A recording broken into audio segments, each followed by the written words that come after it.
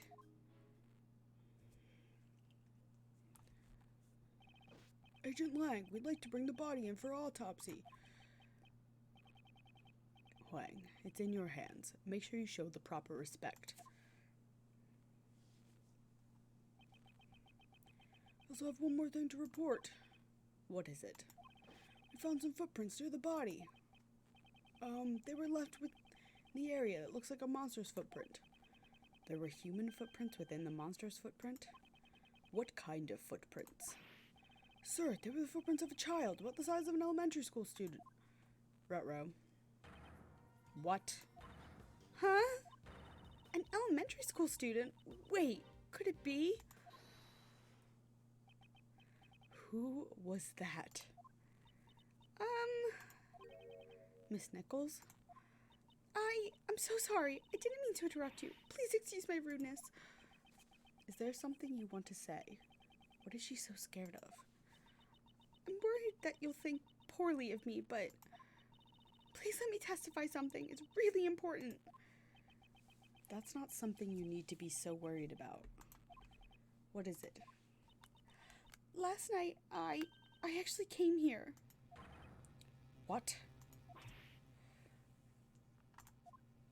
Why did you come here? Well, I got a little worried, so I stopped by to check up on John. John? You mean John Marshall's, as I thought. Yes, last night, John stayed here late in order to practice by himself. Wow, he's really dedicated. Well, this movie is the first time he's starring as a lead role, so I'm sure he wants to do his best. She must have witnessed something last night. When was this? If I remember correctly, I think it was a little past 10 p.m. It looked like it was going to rain, and I was getting worried, so I came to check up on him. And when I got here, well, You saw something? Yes. John was practicing by himself, and right above his head, I saw a long, long neck. Gordy, I assume. Neck? Yes, its skin was really scaly, almost like a reptile. It was like the neck of a dinosaur. Gordy? The Gordy prop? Could that have been Gordy? Last time I went hunting for it, it was a bust, but I reckon this could be a real deal. What? So it's time for Gordy? This time it's Gordy? That's right. I was really surprised. After all, John is the boy who can communicate with Mozilla. Yeah, that's right. Them horns of his let him hear the monster saying, right? They're props. What are you talking about? Even so, he was looking up at Gordy's face and he was talking to it. It was like they were friends. Doesn't that sound weird? You said it, sister. That's pretty darn strange if I reckon. That boy's a little traitor. Seems she's gotten reality mixed up with the movies. Hey, Missy, did you really see that? Yes, but I was so shocked I immediately ran home after that. What do you make of this, Mr. Prosecutor? Has another monster taken the stage? Agent Lang, do you really believe this absurd testimony? I couldn't care less about the monsters. However, looks like who we need to talk to next has been decided now, hasn't it? John Marsh. He was here last night. It's very likely he saw something, isn't it? Attaboy. John Marsh, we've got some questions for you. He's not here. John kind of left a while ago. What? Let's go after him. Oh God, Lotta's coming with us. Jesus Christ.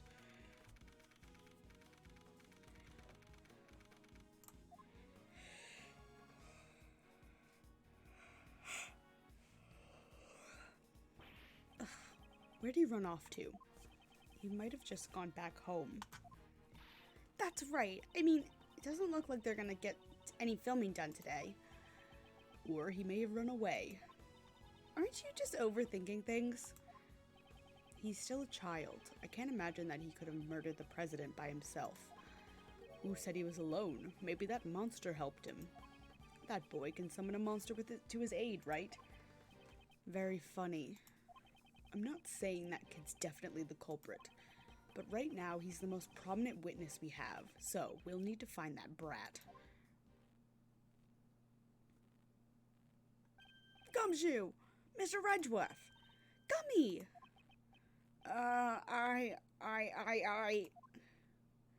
Oh. He ran away. What is the detective doing? Doesn't matter. It's not like I can rely on this country's police anyways. Agent Lang, do you intend to continue investigating by yourself? Yeah, that's right. You had a problem with that? Didn't you always have a small army of subordinates with you before? That's right. But you know, being a lone wolf isn't all that bad. You don't have to worry about your subordinates or partners. All you need are your fangs. Simple, right? Subordinates and partners. Well then, I'll be seeing you two. Things really going on Lamont. I know he is. I think the man's going through something. Things are getting interesting. I reckon I'm about to get real busy myself. After all, I got me a pair of monsters to hunt. I'm definitely getting my hands on this scoop. Okay, bye, Lotta. I will not miss doing your voice. Things have gotten pretty crazy, haven't they? Indeed. There's the footprints of Mozilla and now the shadow of Gordy. It's almost exactly like the movie. How about we go monster hunting too? Well, isn't that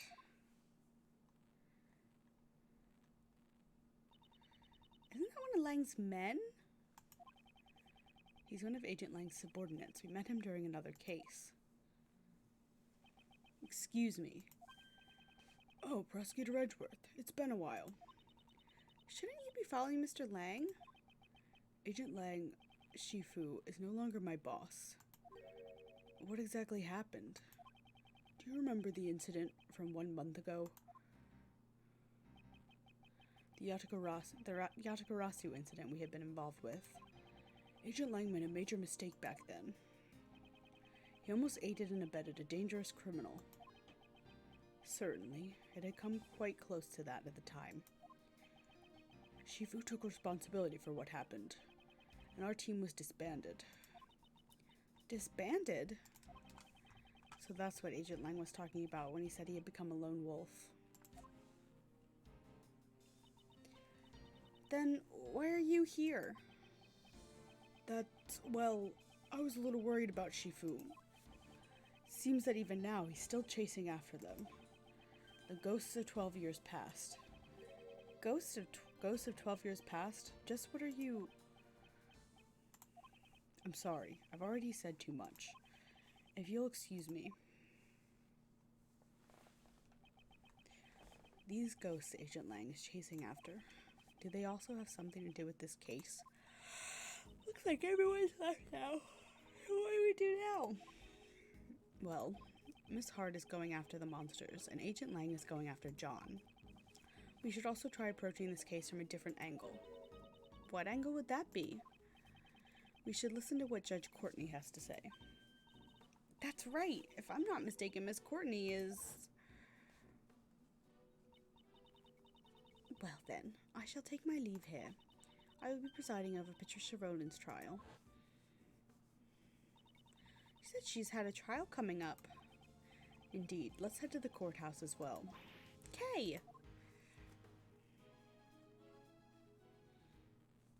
To be continued? Oh my gosh.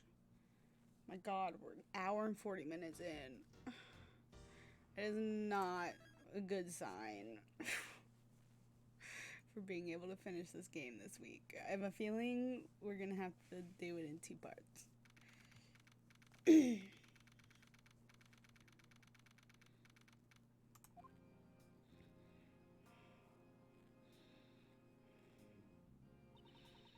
Shields is now in session. Is the defense ready? Of course, Your Honor. We can begin whenever you want. The prosecution has been ready from the start, Your Honor. Why are they, like, flipped? Jill Crane, the attorney in charge of the defense, has passed on from this world. Furthermore, Sebastian de Best, the prosecutor in charge, has disappeared. What case is this? Jill Crane. What case is this? And so, Francisca and Mr. Shields have taken over their duties. Before we begin, I would like to apologize for the delay of today's trial. As the crime took place in the prison, a place where justice is normally administered. Okay, this is the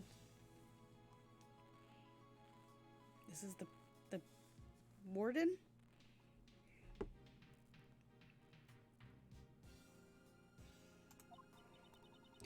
The defendant was the warden of the prison, further aspirating the situation. Okay. Additional time was specially arranged to investigate and prepare for the trial. In addition, the defense attorney in charge of the case, Jill Crane, has recently passed away. Oh, okay, she's the victim from yesterday. Due to these circumstances, the trial was further delayed. Mr. Shields, Miss Von Karma, at this time, I would like to give you my gratitude for taking up this responsibility on short notice. I guess this is the last job Courtney Pye's friend left behind for us, huh? Ow. My back just twinged. Well, Uncle Ray's more than happy to help out. Although, having said that, I only had enough time to skim through the case files. Are you okay on your end, Franny Pye? What kind of prosecutor abandons his own case and vanishes without a trace? I won't allow any more delays in this trial while we wait for that foolish man to return. I have received the evidence just now. There should be no problem continuing the trial. You have my thanks. And with that, I hereby call the defendant, Patricia Rowland, to the stand. What is happening? Are we gonna watch this? Now then, will the prosecution please give us their opening statement? Very well, Your Honor. The defendant... Please... Oh God, what was her voice? Please wait, Your Honor. What is it? Well, there's something I'd like you to fill me in on. Just what exactly am I doing in a place like this? Then perhaps you would do well to listen to the opening statement. So if I listen to it, I'll get it, huh? Okay, then let's hear it. That was the plan from the start. Now, if you would kindly shut up and listen. The incident occurred in the detention center and the prison warden Rowland is in charge of. The victim is Horace Knightley, who is being held in the detention center. The prosecution is certain this woman here is the culprit. This knife, the murder weapon, is the decisive Huh? Miss Von Karma, is something wrong? That's impossible. The evidence is... What's wrong with the evidence, Franny Pye? The evidence... The knife's gone. The chisel with Dogen's bell attached to it is missing too. What?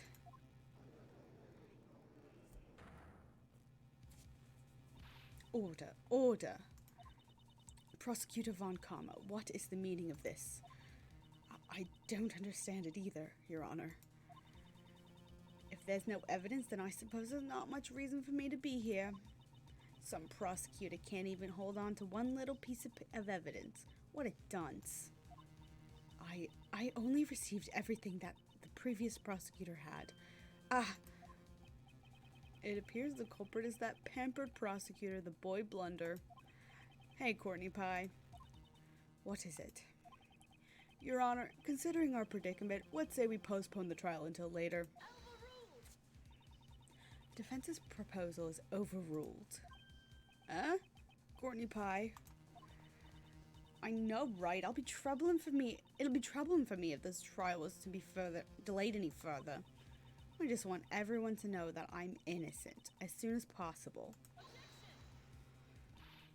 Innocent? I've had more than enough of your foolish...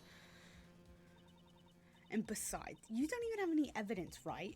I recall a certain saying in court, evidence is everything. Wasn't it? Since there's no evidence, that would make me innocent. Isn't that right, Your Honor? That is correct. What? The prosecution has not produced sufficient evidence to prove the defendant guilty. Courtney, what the fuck are you doing? As such, I hereby find defendant Patricia Rowland. Hold your horses, Courtney Pye. You can't declare her innocent all of a sudden. Is something the matter? For the defense to object to a not guilty verdict. Well, I mean, even you must know that the warden over here is guilty, right? You were there with us when we found the murder weapon. Mr. Shields, a judge must remain impartial when handing down a verdict. That is why I cannot allow myself to get caught up in my own personal feelings. The person who was present when the murder weapon was discovered and the judge sitting before you now are two completely different people. You're kidding, right? I can only hand down a verdict based upon the evidence that was presented. There is evidence. It's just, well, it's not here right now, but a few minutes, that's all I need. I'll find the evidence and return to court without fail. The prosecution requests a brief recess, Your Honor. The defense would also like a recess, Your Honor.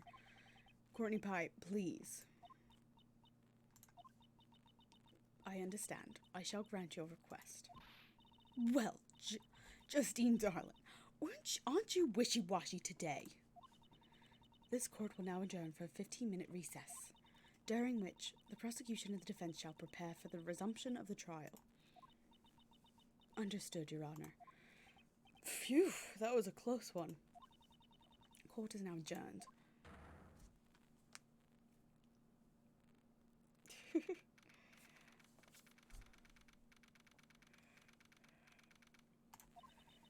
Didn't we find it together? The evidence? Yes, we certainly did. Huh?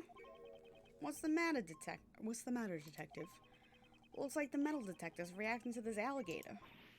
Really? Why? Of course, that's why the metal detector reacted.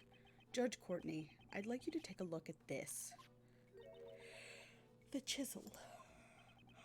Was that just a fake murder weapon? Dogan hid the chisel inside his dog's mouth, and the real murder weapon was hidden in very much the same way. The real murder weapon is the pond inside the alligator, or is in the pond inside the alligator. I wonder if it was stolen by someone. Mr. Edgeworth. Oh. Wrong voice. All the wrong voices. Miss Berry and Mr. Keyes, did you not come to attend the trial?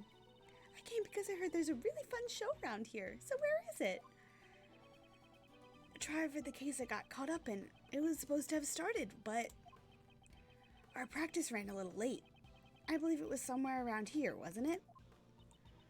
Actually, two key pieces of evidence have gone missing. The chisel and the knife. The trial's in recess now. Sort of like an intermission. You just missed it, Simon. What? What's that supposed to mean? Looks like Simon's going to get arrested again. Oh my god. No way, I can't. Guess Simon is his usual noisy self. Huh? To think that I would be humiliated like this. That's definitely Francisca. And here comes another noisy individual.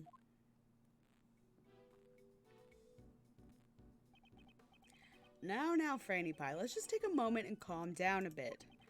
Maybe you could put that whip of yours away, What do you say? That foolish prosecutor, when I get my hands on him, my whip is going to give him the thrashing of a lifetime. Miles, why don't you try talking to her? Good grief. On that note, I guess I should probably hear what she has to say.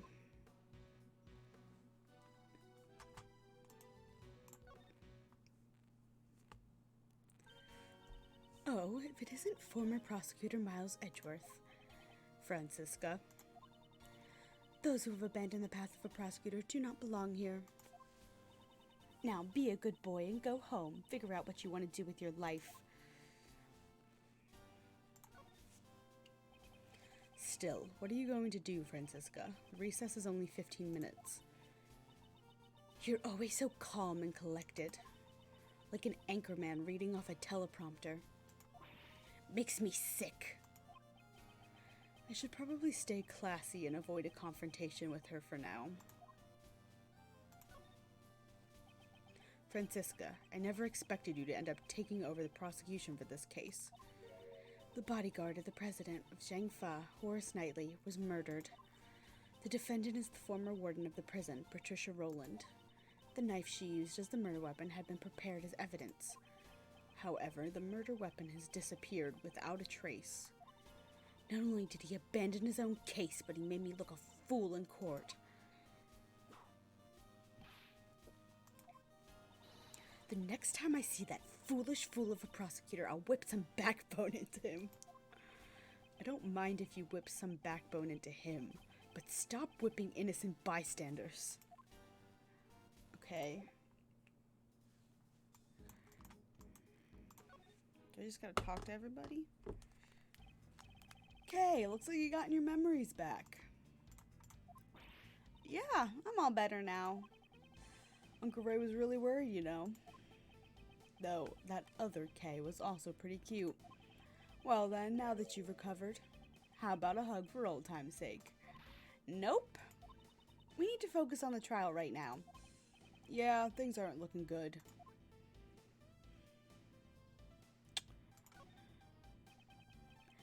At any rate, we'll have to search for the evidence. But we can't interrupt the trial. Uncle Ray's in a pickle. If only there was someone who could find the evidence for us. That look of expectation on your face says it all. Miles, you still don't have your prosecutor's badge, right? Do you finally feel like following in your father's footsteps? I simply left it in someone else's care. I wasn't stripped of my badge. Furthermore, right now I'm unable to follow in my father's footsteps. I see. Well, there's no need to rush your decision. Take all the time you need to determine the path you want to follow. In any case, the door is always open for you at Edgeworth Law Offices.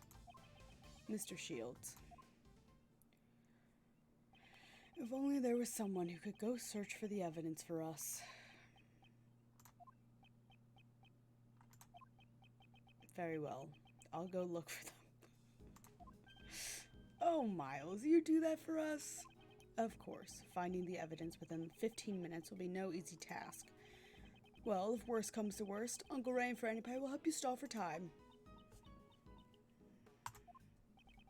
Until you recover the evidence, we won't let her hand down a verdict. Please do so. Francisca, are you okay with this? You're asking me, Francisca von Karma, to help you out. You better be off spending the rest of your life as an anchorman for the local news. Miss von Karma, this is an emergency. We could really use your cooperation. I understand. As acting prosecutor, I, along with that attorney over there, shall continue this trial. Meanwhile, you, the former prosecutor, shall run around and look for the evidence. All for my sake. It's a job that suits you perfectly. I'm glad you're on board. I'll help out too, because I really don't want to get arrested again. This sounds like fun. Regina wants to tag along too. All right, that would be helpful. Now then, where should we begin? I think we should go find that person and hear what they have to say. Who should we talk to in order to learn where the evidence went? Sebastian. Where is he? He's the one who fucking had it, so... Yes, the person in charge of the evidence was Sebastian DeBest. You mean that rookie prosecutor, right? Got it. I'll leave him to you. Alrighty, time for Uncle Ray to have a strategy meeting with the opposing council. Just the two of us. Miles Edgeworth, you better not keep me waiting, lest you end up like your friend here. Yes, I'll keep that in mind. Oh, my back hurts so much. And it won't crack. Wait for me. Now then, let's go help look for Sebastian as well.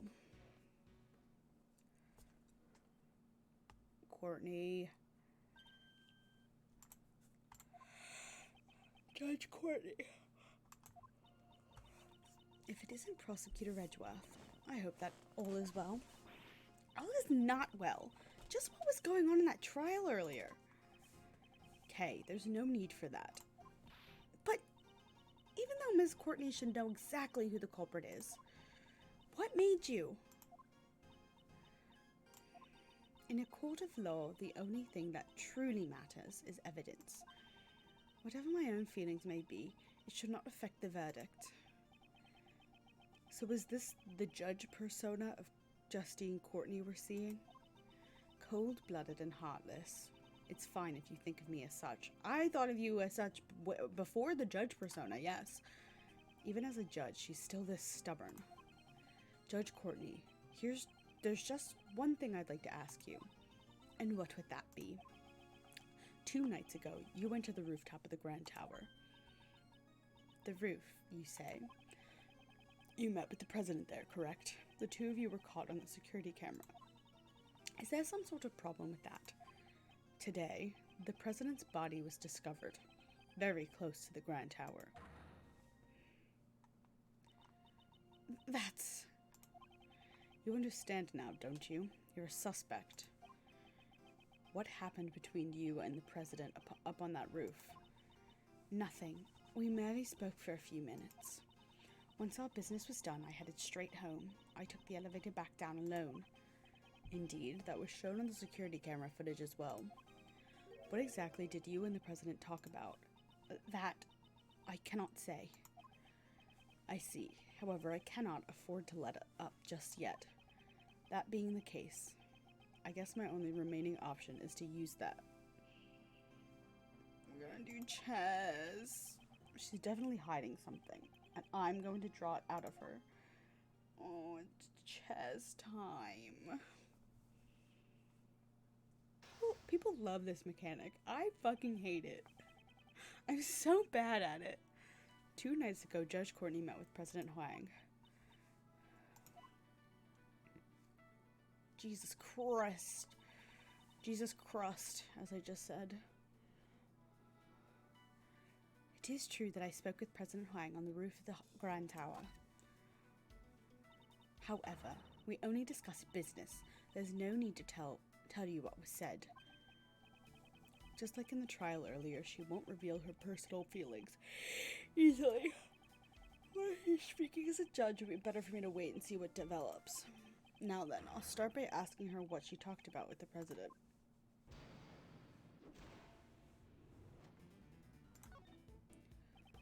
Could you tell me what you and the president talked about?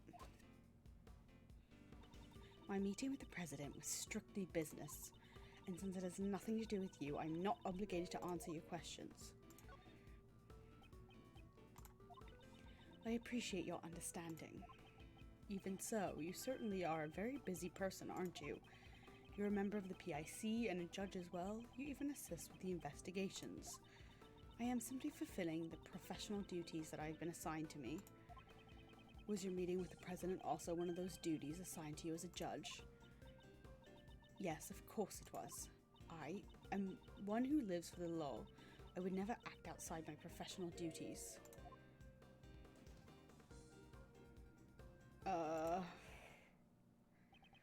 This morning, you returned Kay's promise notebook to me. I don't believe that all your actions are simply done for the sake of your duties. Okay. It's true. It seems I still retain some immature qualities. I wouldn't call it immature. It was your own personal kindness. Weren't you also distressed when you found out about the president had passed away? Yes, it is very unfortunate. Why did he have to die? Seems he was crushed by the head of a monster called the Mighty Muzilla. Excuse me. You see, Muzilla is... Is that true? You mean the president died at the temporary Muzilla film lot? Yes, that's right. I'm surprised you know about Muzilla. Yes. I had heard about it from Sebastian. He told me that the movie was being filmed near the Grand Tower. She seemed awfully shaken up about that. And I'm also curious about Sebastian, who went missing along with the evidence. She said she wouldn't talk about President. However, I might be able to get her to reveal her secret through another line of questioning. She's flustered beyond normal. There must be some reason behind it. Francisca may have taken over the prosecutor in Sebastian's place. However, as long as he still possesses some of the evidence... I just noticed my chat isn't working again. The trial cannot proceed. I intend to carry out a fair trial. The prosecution is unable to present evidence. The defendant must be declared not guilty. Where's my chat?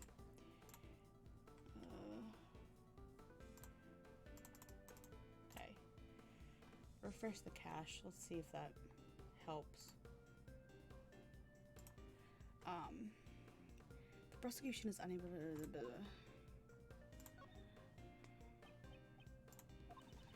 I am a judge. I cannot allow my own personal feelings to get in the way.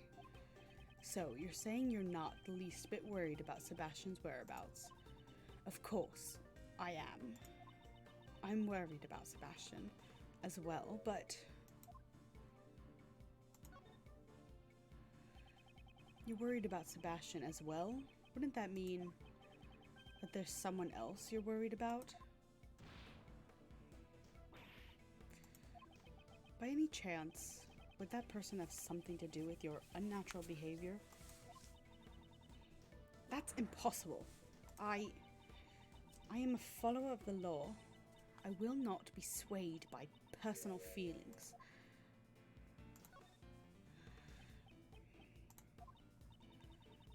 This recess is not very long. If you've no business with me, I shall take my... Ugh, fuck. Okay. Yeah, I get it. I fucked up.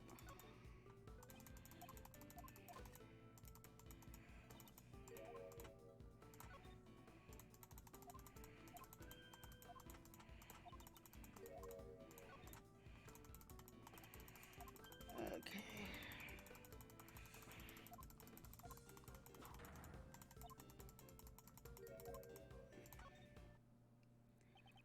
It may be true that those who stand in court have a duty to follow the law. However, we're not superheroes. You and I are only human. It is impossible to completely ignore your own feelings and render an impartial judgment. It is as you say. As I am now, I cannot hand down an impartial verdict. Judge Courtney, why don't you tell me the truth? Just what am I supposed to do? For Judge Courtney to become this distraught, I should find out exactly who she's searching for. Up until now, she'd been wearing the mask of a judge. This time, I should be able to draw out her true feelings. Judge Courtney, tell me who you're searching for. My lips are sealed. That is not something I can talk about right now. I don't have enough clues. Okay. Yeah. Try this. Is the person you're searching for Sebastian by any chance? Sebastian learned of his father's true colors. He went into hiding of his own free will. I'm worried about him, but this may be a trial he needs to overcome on his own.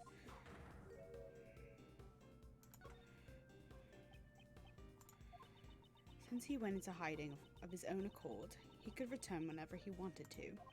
Wow, my accent is really falling apart. Could it be the person you're searching for is unable to return under their own power? In regards to that, my lips are sealed. I'm unable to talk about it right now. When I think about what might happen to that child if I talked, That child. Could you tell me who you're referring to? It's nothing. Please pay it no mind. Judge Courtney's expression has changed. It seems I've managed to uncover a clue. You're searching for Mozilla. Are you searching for the mighty Mozilla? I don't have the time to play along with your jokes right now. It's not a joke. Just a moment ago, you were surprised to learn the president had been crushed by Mozilla, correct? I was simply surprised by the president's cause of death. To think that he passed away at the temporary film lot, of all places.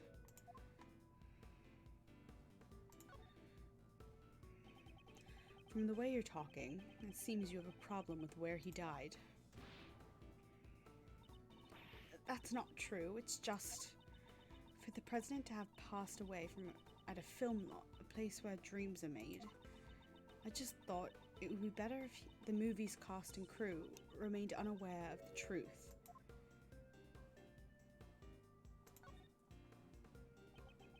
I'm very sorry to say this. However, the movie's cast and crew were already aware of the president's death. I encountered a female staff member and John Marsh at the crime scene. No, how could it have come to this? She seems to react strongly when it comes to the staff of the Mozilla film. This could be a useful clue. Judge Courtney, tell me who you're searching for. Let me try using that clue. Could it be you're searching for that child who's gone missing? What child? Since you said it was a child, I presume they're of a young age, correct? I simply cannot answer any questions about him. That boy has nothing to do with you or the president's assassination. Let me try using that clue. Earlier, when Mozilla was brought up, it seemed to be a sensitive topic for you. Is that child you spoke of involved with the Mozilla movie?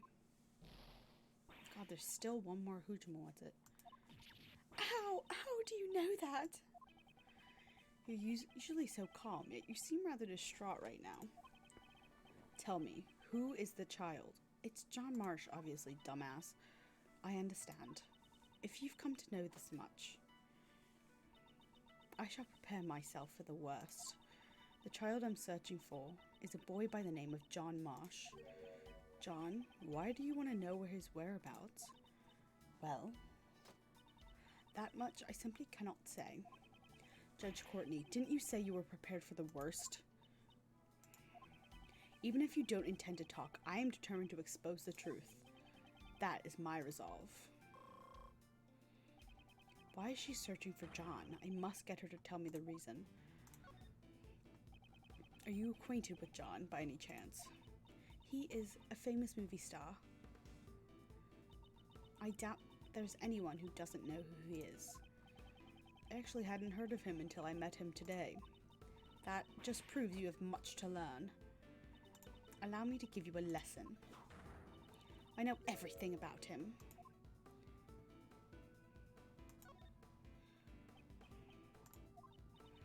My apologies. I seem to have lost my composure. You tend to lose your calm whenever the conversation turns to John, don't you? In any case, while I may know everything about John, it is a one-sided relationship. What is happening here? I don't have enough clue. Okay. Great. Cool. We should try another line of attack. Actually, we were searching for John as well. Would you happen to have an idea where he might be? Why would you think that? I would know where he is. John and I, there's no connection between us. Oh my god, of course. Uh-huh. Could it be that you're a fan of John Marsh? Yes, yes. That's right. I am a fan of John Marsh, the famous child actor who has been called a prodigy. I knew his movie was being filmed in front of the Grand Tower, so the temporary film lot had been on my mind. I see. I suppose a fan would be curious about that. Did you know that John was at the temporary film lot? Yes, of course I did. He said they would be filming there all day today, and yet...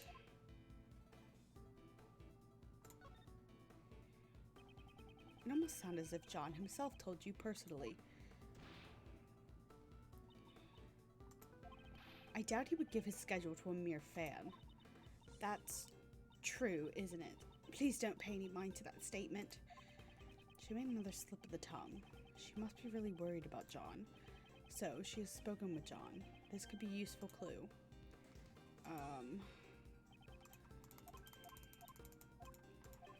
Okay, cool.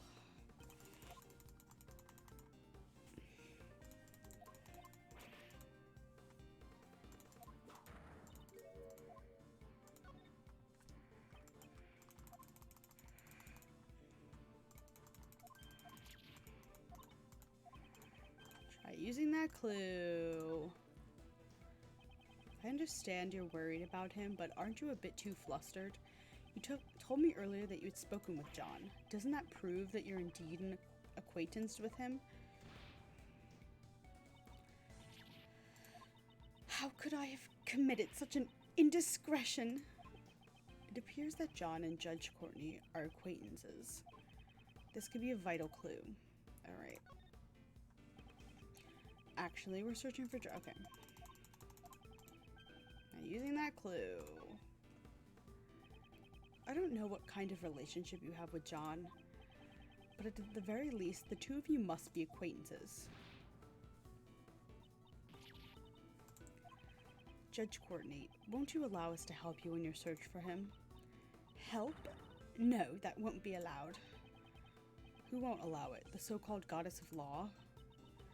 The person who knows where that child is.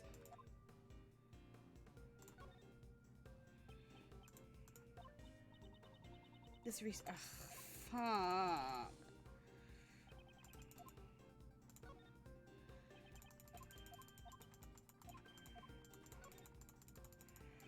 I don't know, a kidnapper or a paparazzi? A kidnapper is so out of left field. But I guess. I see. Finally, I've connected all the pieces of the puzzle. You've connected nothing. The reason why you cannot easily talk about John, it was because someone kidnapped him, isn't that right? What, they grabbed him right after we talked about him? Or talked to him? Judge Courtney, I would like to hear the truth from your own lips. I understand. This time, I will truly be prepared for the worst. It is just as you deduced. Someone has kidnapped John. As I thought. There was a kidnapping. Still, how is John's kidnapping related to you in any way? John and I are... mother and son? Yes! Mother and child! I knew it. I was unable to learn much about the conversation she had with the president, but I've learned of John's kidnapping. It was an unexpected result, but with that, it's checkmate. Mini girl. Shut up. I love you, but shut up. Is she just like right outside my door? Hold on.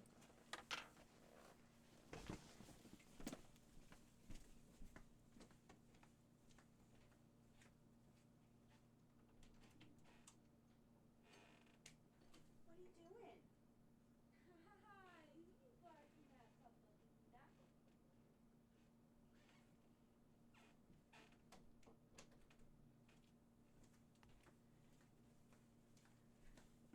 She was literally sitting at the top of the stairs, just barking. God only knows at what. But my sister has her now.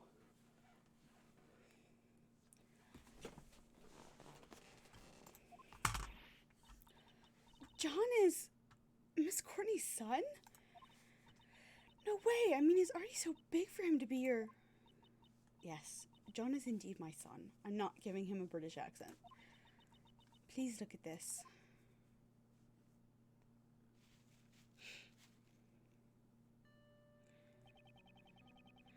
This is a clipping from a magazine.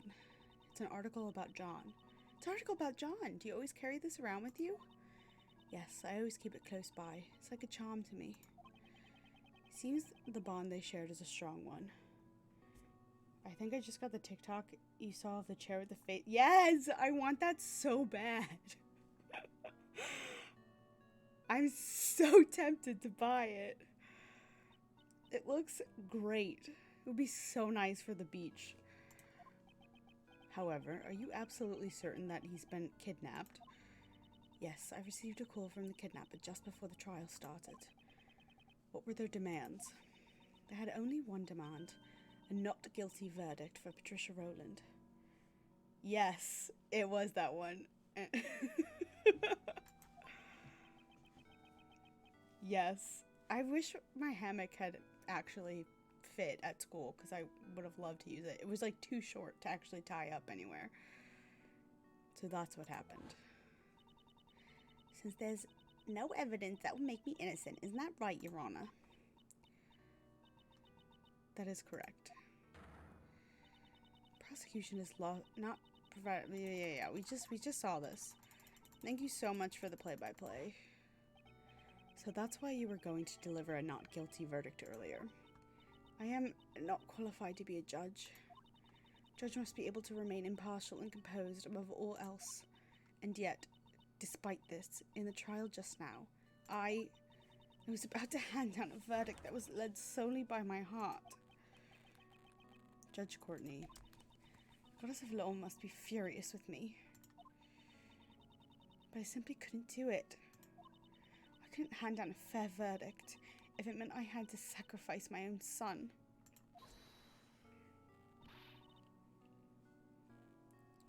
Of course you can't. Okay. I just dropped my shit on the floor. A real parent would never abandon their own child. If that makes the Goddess of Law angry, then maybe the goddess is the one who's wrong. The goddess is guilty. Guilty! Isn't that right, Mr. Edgeworth? Indeed. To declare a goddess guilty, we're responsible for upholding the law, but at the same time, we're only human. Nobody would hand down a verdict that would sacrifice their own child. Thank you very much, Miss Faraday, Prosecutor Edgeworth. Here's my hair clip. That's where you've been for the last hour. I'm jealous. I wish. We're gonna rock this crazy hairdo until it gives me a headache, which was probably gonna be shortly. However, I cannot simply run away from the courtroom. Judge Courtney, so this is where you've been. Just standing in the lobby? They didn't check there before?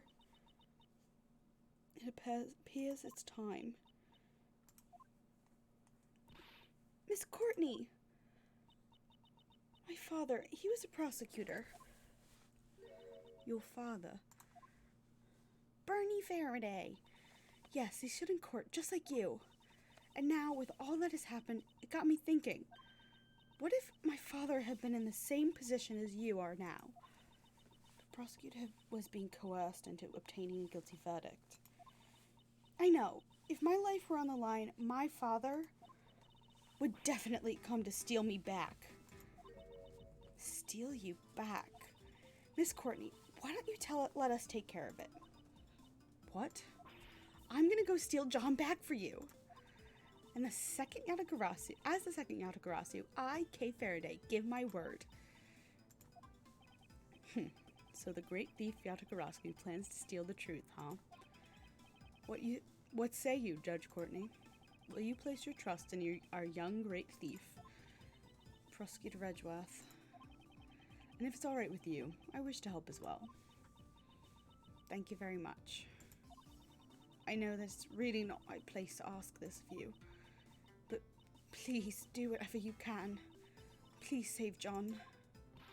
You got it. Just leave everything to us. I'm going to leave my cell phone with you. You may get a call from the kidnapper at some point. You have my word. I will ensure the safe return of your phone along with your son. I will do everything in my power to prolong the trial. But Even then, the trial can only last for about 2 more hours.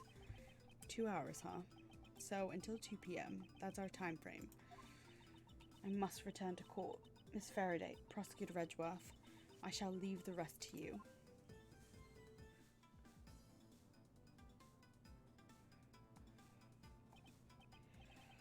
I thought you were taking a break from being the great thief.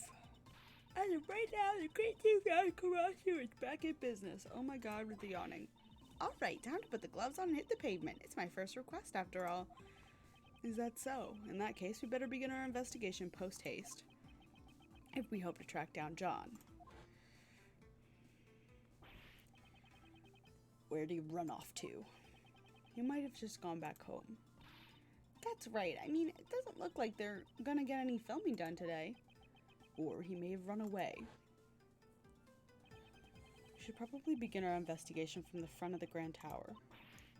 Hey, hold it, Mr. Edgeworth. You're not the one in charge anymore. From here on out, this is a job for the Great Thief, which means I'm the leader. If that's the case, then what am I supposed to do? Mr. Edgeworth, you get to be the first ever Great Thief's assistant. So I'm a thief's assistant now. All right, let's get going. The Great Thief Yatagarasu takes flight once again.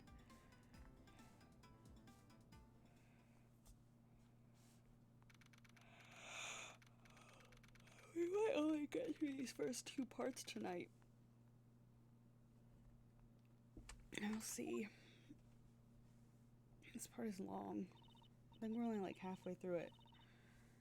Here we are, the scene of the crime. Let's get to work. Now, say it with me, Mr. Edgeworth. Say what? Even in the depths of night. Oh, come on. Say the rest with me. And just why should I do that? What a little spoil sport. Because the Great Thief Yatagarasu has arrived on the scene. If we don't say the introduction, it doesn't feel right. I have no intention of becoming a thief. Fine then, I'll do it by myself. Even in the depths of night, when no other bird dares take flight, one alone soars to shine the light of righteousness on the world's blight. And that one is me, for I am the Great Thief, Yatagarasu. Yes, Kay, I know who you are. I, on the other hand, am starting the investigation. You're no fun. We don't have time for fun. We only have until 2 o'clock. We need to begin making inquiries immediately. Good thing we have a photo so we can go around. Is that him? Is that the Steel Samurai? Is it Steel Samurai?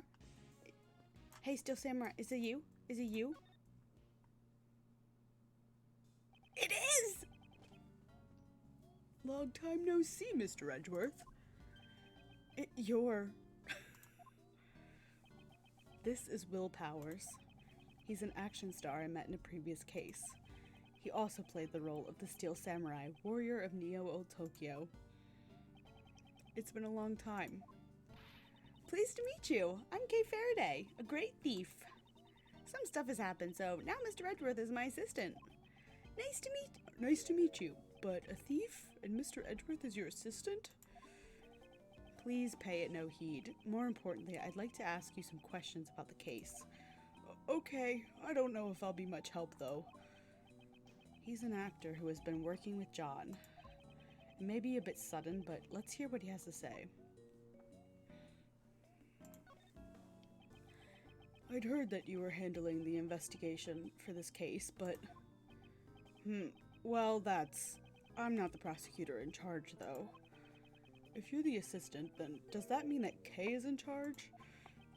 No, this is just a simple miss. You've got an eye on you. You're completely right. She jumped at the chance. Since I'm in charge here, I'd like you to answer a few questions post-haste, and please be frank. Did anything happen to catch your eye? Ergo, didn't you notice anything? Who's she trying to imitate? Be frank, huh? Well, I feel sorry for the victim, but I can't help but worry about what will happen with the filming from now on. No, that's only natural. Still, I would think that filming would be difficult now. I knew it. This is bad. We can only use this location for a little while longer, too. Is the filming almost complete, then? No, but construction will begin here soon, so we won't be able to film here anymore. We're only using this vacant lot until construction begins. So the rest of the movie will be filmed at Global Studios. Things aren't looking good. There's even some people spreading bad rumors. Bad rumors? Lately, a journalist has been coming by repeatedly, saying, "This film's like hiding a real monster, I reckon. There ain't no use hiding it," and stuff like that. I have a feeling I know who you're talking about. Yes, it was the photographer from before. You're not actually hiding a real monster, are you? Of course not. If there's really was one, I'd be out of a job. It seems they're putting a lot of work into this movie. That's because it's our first attempt at making a sequel to an old classic. Global Studios is pouring their heart and soul into this one. I wish they put that much effort into making a new Steel Samurai series. What role are you playing this time, Mr. Powers? I'm playing the mighty Mozilla. Wow, you're the main character. Well, much obliged. I'm wearing a full-body costume again, so my face won't be seen this time either. I see. That costume is cool, though. I want to try wearing it, too. I know. How about next time you let me get in the costume? Maybe just the horn part. That's not really possible. You can't get inside the horns. Well, I guess that makes sense. Well, I'm not in the Screen Actors Guild after all. Unions striking. Woo. I don't know. Go support the union however you can. Anyway, I don't think that's what he means. I would like to ask you some questions about John. About John? I heard about it from the girl on staff. How he suddenly vanished from right in front of you guys. It's just like him. Does he do that a lot? I'd say so. During filming breaks, if you even took your eyes off him for a moment, he'd be gone. Do you have any idea as to where he might have gone? I don't know, but I ran into him as he was leaving the film lot. What? Really? Where did John go? Saw him getting in the trailer, but when I was checking the equipment, he was gone again. The trailer, huh. There might still be some traces of him left behind. Mr. Powers, could you show us the trailer? Sure thing. It's a bit of a mess right now, though. Let's take him up on his offer and examine the inside of the trailer.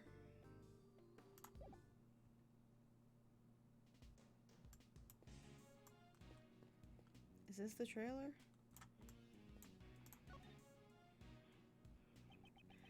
About John's seat. It's over there, where that backpack is sitting. Something's sticking out of the bag. This is a tape. Huh? It's a tape for filming. Why does John have one? Did he film something? This might be a clue. Is there any way to check its contents? We have a monitor to look over the footage that was filmed. We can use that. Now then, let's see what's on the tape.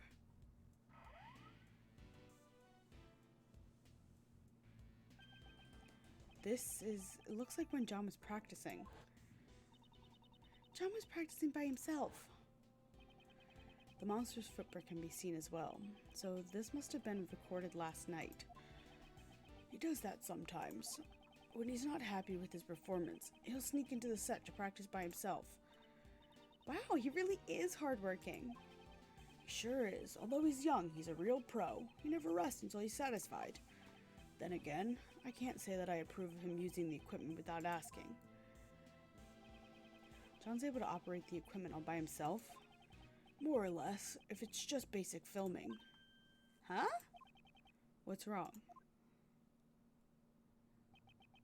Why isn't John on the screen anymore? I think he ran off somewhere with just a few seconds before this. Did he go somewhere while the camera was still recording? The tape ends here.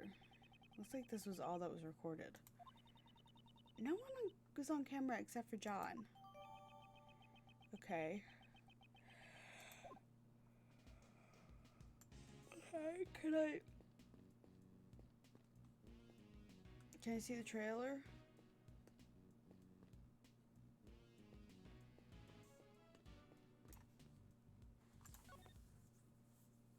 Can you show me the trailer?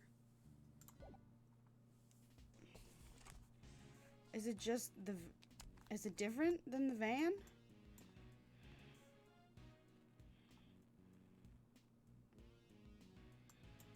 I don't know. Pieces of film equipment have been placed here. Are you filming today? No, we had to stop filming for today, since a box has disappeared. A box? What is he talking about? Yeah, there was some equipment in that box. I take my eyes off it for a few seconds, and look what happens. So there's a thief among us. Among us. Exactly what was stolen? Nothing much, actually. Just the box is missing. So they put John in the box. Why would someone steal a box? Personally, I would have taken the stuff inside. I probably wanted the box more than whatever was inside it. Did they plan to put something inside the box? Or someone? Oh, excuse me.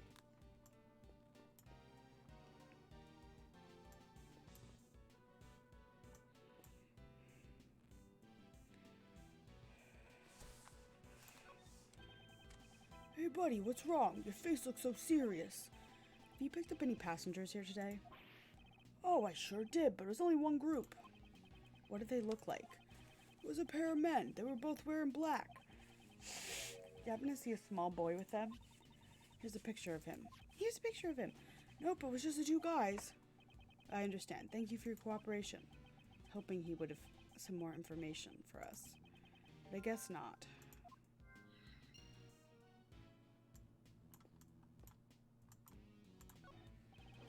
Thank you for your hard work, Prosecutor Edgeworth. I'm not a prosecutor at the moment, but I'll keep quiet about that for now. Thank you. What are you doing here? Sir, I'm on guard duty. Then, could you tell me about the cars that have passed through here today? The only ones that came through here were that taxi and that blue truck. So 2 different vehicles came through this place. This is valuable information. Alright, let's go look at that truck. Hey, John! Guess he's not here. This basket looked pretty suspicious to me, but certainly does. Huh? What's wrong, Mr. Edgeworth?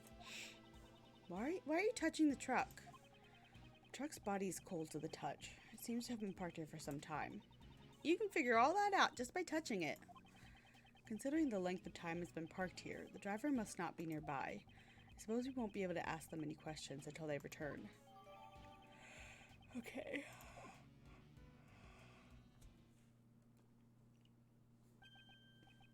It's already 12:30. Wonder how Miss Courtney and the others are holding up. How long will they be able to prolong the trial? Gotta hurry and find John. Indeed. Oh, heck no. That ain't how it's done.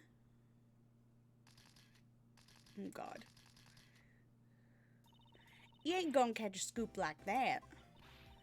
Sorry, Chief. What am I always telling you? We're beasts, scoop-eating animals. It's scoop or starve. No story, no glory. Gotta get fired up. Yes, sir. As expected of my mentor. This is really hard. They're here. Those noisy reporters.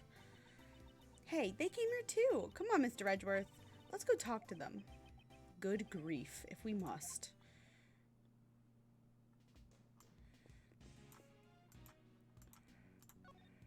I'm like right up on her.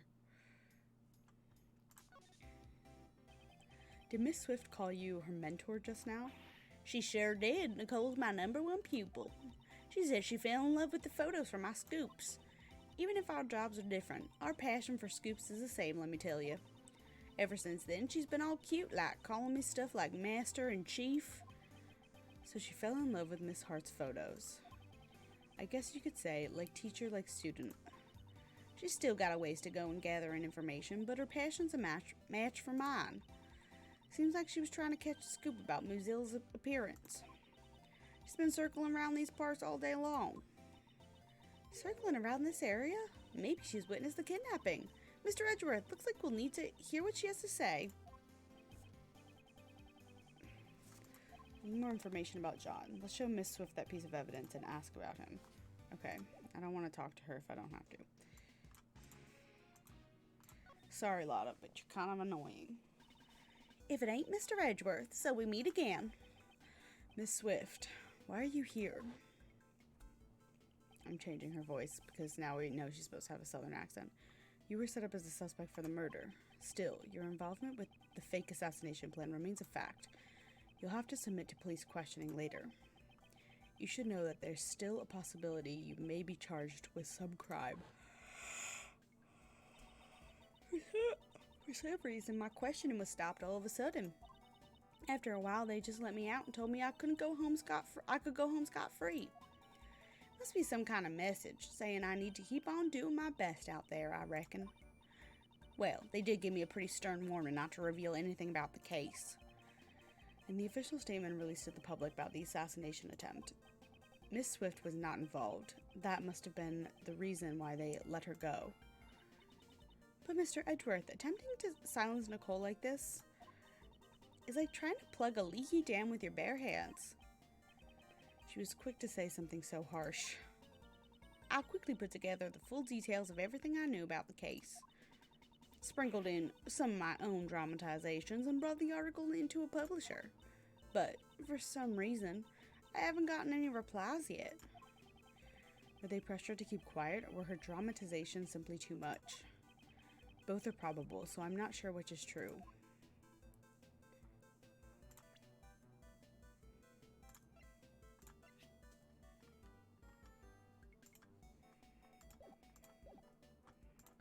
Present. Click the wrong one. Miss Swift, I'm sorry, but about this photo. You ain't gonna say it. I know exactly what's going on. What do you mean? You're searching for him, ain't you? That boy. What? Things are still pretty tough for you, I see. Miles Edgeworth, the man of the crime. Wherever he goes, dead bodies are sure to follow. Or something like that. That's a terrible reputation to have. Who would have thought this time there'd be a kidnapping incident? What? How do you know that? Shh, shh. Could you keep it down a little? This matter is top secret. I ain't even told my mentor about it yet. Y'all gotta keep it a secret from me. She finds out I'll be a goner. Why do you know? Judge Courtney should have only told us. I ain't telling that to anyone, but not even you, Mr. Prosecutor. Seems this reporter still hasn't learned her lesson. You can give me the stink eye all you want. I still ain't telling. Do you know something about it? Truth is, I done saw it myself. A boy being taken away by a couple of men in black.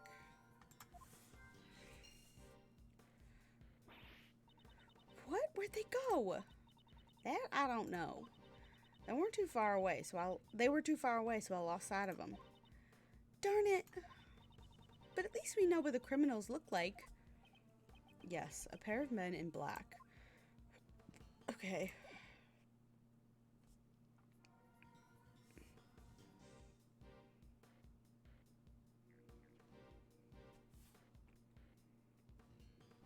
Alright, let's logic some shit.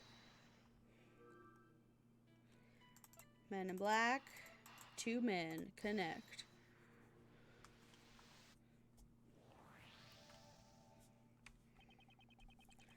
We've now collected some testimony regarding the culprits. Miss Swift says she saw two men slip away with John. Furthermore, the taxi's driver says he picked up two men in his taxi. They must be the same guys. Seems likely, however, there's still a problem. According to the taxi driver, the two men were alone. John wasn't with them.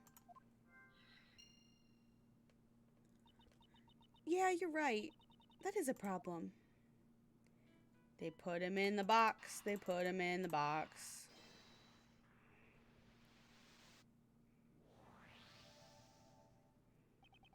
What if the kidnapper stole the box? You mean they... Exactly. They took it in order to carry John inside it. John's a tiny kid after all. Then, the reason the taxi driver didn't see John was because It's likely he was put in the trunk as the kidnapper's luggage.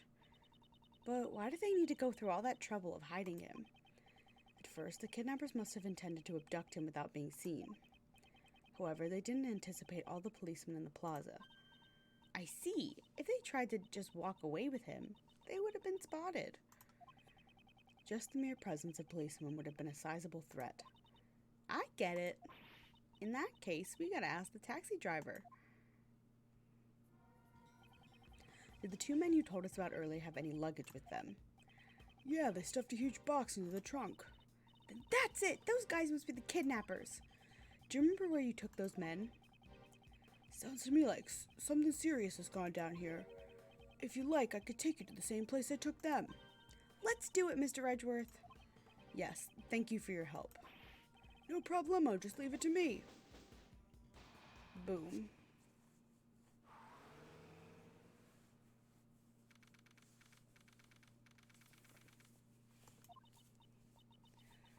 That taxi drove way too fast. I don't feel too good. Mr. Edgeworth, are you alright? Your face is really pale. I'm fine. The driver said they came to this house's garage. This must be where those two men brought the box. Ah, Mr. Edgeworth, look at the nameplate on the door. Nameplate? What blazed best? So this is the chairman's house? Does that mean the one who kidnapped John was Blazed Best? Blaze should have already been arrested, though. The garage door is unlocked. You really do have a good eye for this sort of thing.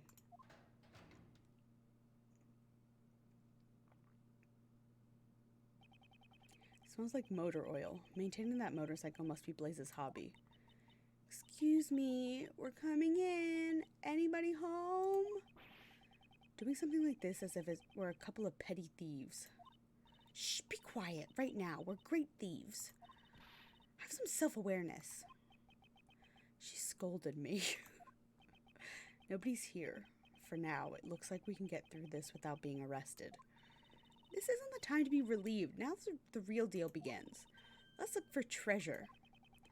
We're looking for John, not treasure. Alright, well there's the box. This large box. This must be it.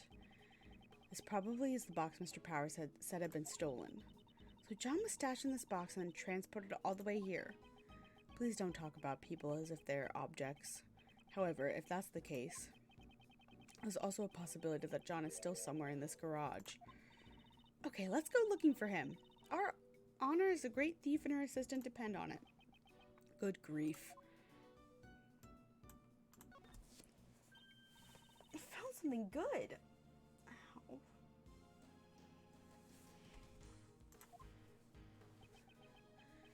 These are mechanic's gloves. Oh, that's the shit on the dead body. You wear them during vehicle maintenance or when you're working with machinery. They look really stained with motor oil. However, they're also horribly stained with dirt. Could the gloves have gotten this dirty just from maintaining the bike? I don't really like Blaze, but these gloves are pretty cool. Do you think we could come up with some reason to take these with us? When you say it like that, it makes it hard for me to take them as evidence.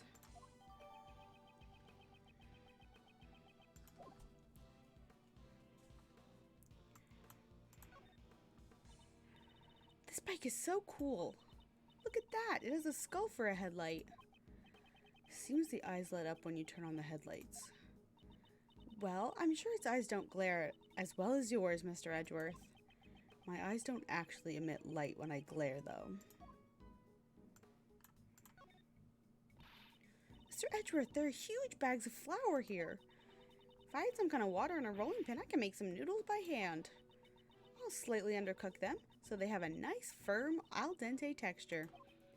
Okay, those are bags of cement mix, not flour. When mixed with water, it will harden. It's not something you'd want to sink your teeth into. Oh, I guess cement noodles shouldn't be cooked al dente. No, they shouldn't even be cooked in the first place. There are large tools hanging on the wall, such as a sledgehammer and a shovel. A lot bigger than the gavel Miss Courtney carries around. If I ever become a judge, I'd want my gavel to be this big. Swinging such a huge gavel in court would be intolerable. Please don't. Aw, then I'll just swing the shovel that's beneath it instead. That has no business being swung in court or elsewhere. Please don't. Huh? There's someone inside.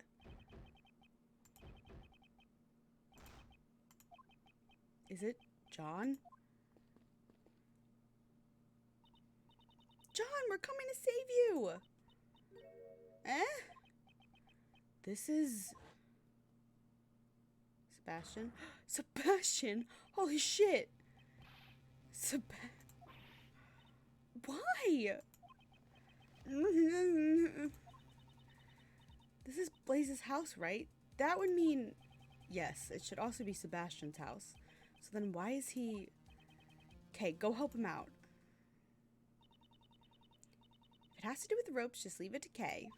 Here I go. A little pull over here, a quick tug over there.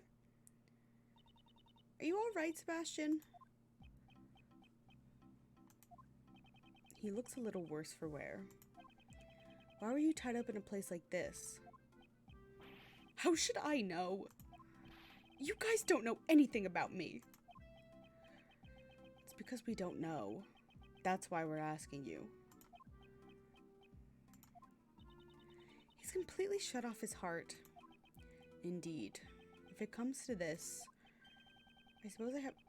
No! Again? You mean... I hate to do this when he's in such a fragile state. It's like kicking a man who's down. Will it be alright? His mind might break if you corner him too much, you know.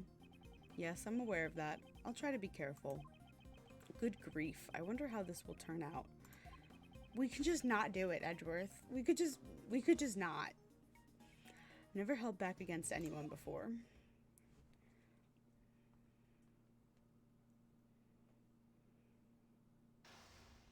We could just not do this. That would be great. After running out of the meeting room this morning, why would you be here of all places?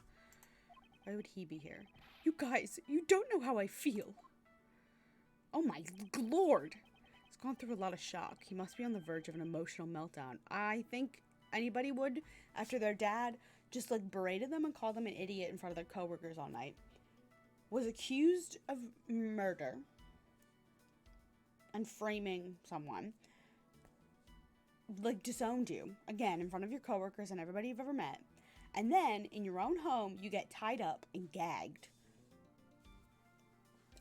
I think anybody would be on the verge of an emotional meltdown, if not already full-blown in one. Can't be helped. At times like this, I must quietly listen to what he has to say. No one tells me anything. I'm always the one being left out like an idiot. I should try to answer his questions as best I can. Considering how fragile he is, I won't have much time to spare. Oh no, it's gonna be really fast, isn't it? So try and calm down post-haste.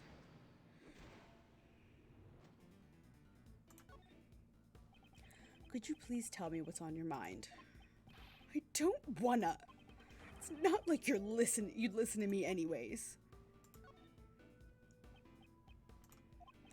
What's wrong? Normally, you'd be shouting objection right about now. I like they threw it in.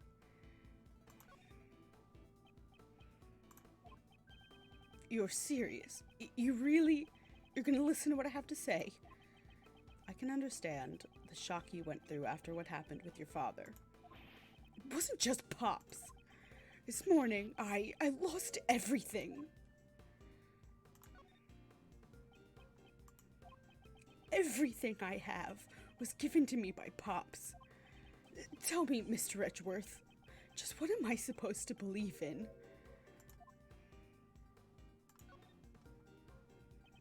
If you can't believe in others, then at least believe in yourself. You'll need to gain experience on your own, but if you require wisdom, I can lend you a hand. Ever since I got locked up, I've been thinking, am I too inculpable to be a prosecutor? Huh? Incapable. Which one was it? I believe incapable is the word you're looking for. Judging your own ability is not an easy task. Sebastian, little by little, you are growing. So this is just us being really nice to him, as much as we can be. As much as Edgeworth could be nice. Would you tell me your side of the story? I understand. What should I talk about? He seems to have calmed down slightly. I'd like you to tell me everything you know about the kidnappers. Now then, tell me what you heard and saw. Do you have any idea who the kidnapper could be? Of course I don't. If I did, I would have told you already.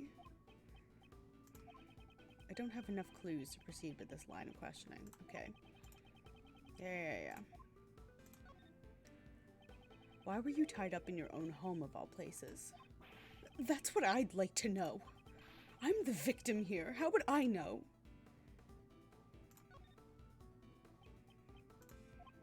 I was really scared being locked up alone, you know. Did your abductor happen to say anything to you? I don't really get it, but one of them said, "Don't blame us, blame the owner of this house." The owner of this house. Wouldn't that be Blaze to Best? Huh? Pops? I get it. Someone who hates Pops must have taken me hostage. No, considering the situation, that seems unlikely.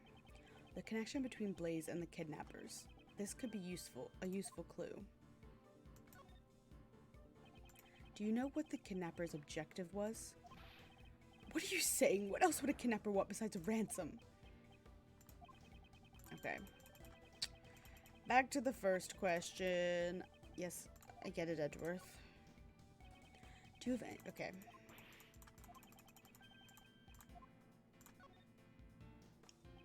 A kidnapper can easily use his own home to hold someone captive. Sebastian, you were kidnapped by your own father.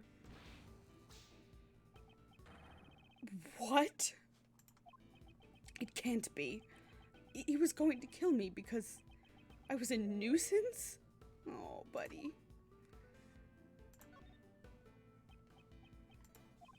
Oh, and now you're oh, damn it. No. Yeah, I get it. I fucked up. I get it. He asked a question. I gotta answer it. Yeah. Edgeworth, stop crying. Uh-huh.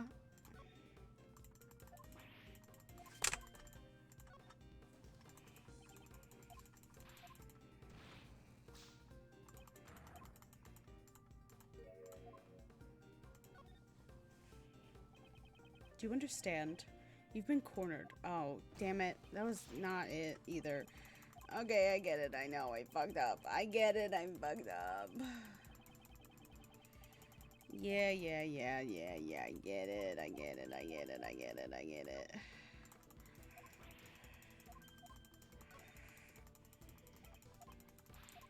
Just furious mouse clicking. Of course not. Would there be any reason for him to take your life?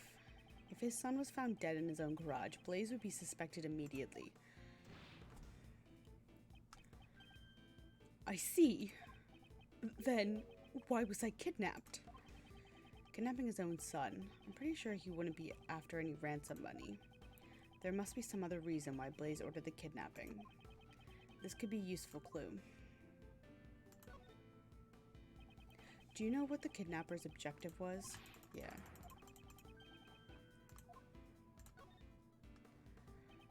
Kidnapping his own son in order to demand a ransom wouldn't make much sense. Yeah, you're right. Did you notice anything strange when you got kidnapped? Oh. As soon as I answered their question, they just took me away.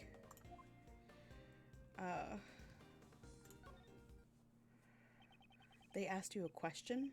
Tell me what they asked you. What? Don't glare at me like that. I think they asked me, do you know Courtney?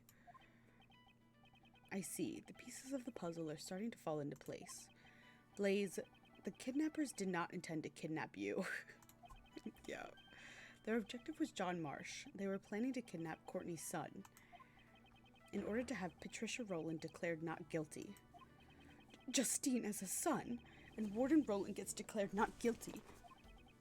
I suspect the kidnappers mistook you for John Marsh.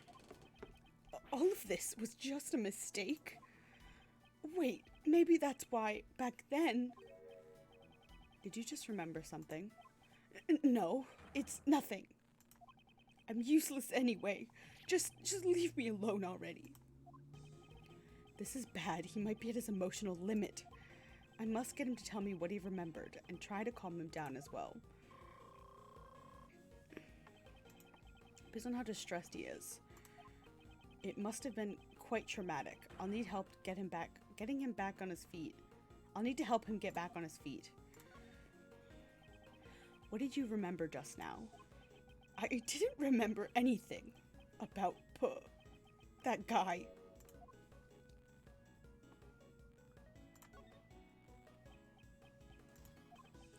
Oh, and fuck me.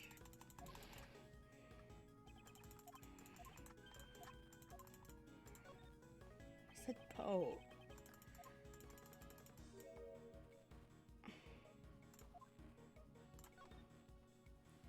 Pops. Oh, it's ain't Pops.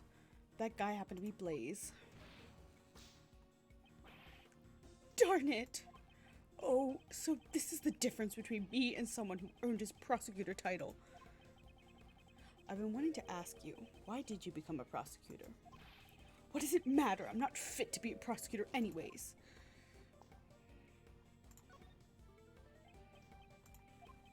Say something. You must have some reason for choosing this path, right? No, it's not like that. It wasn't anything special. I became a prosecutor for a really insignificant reason.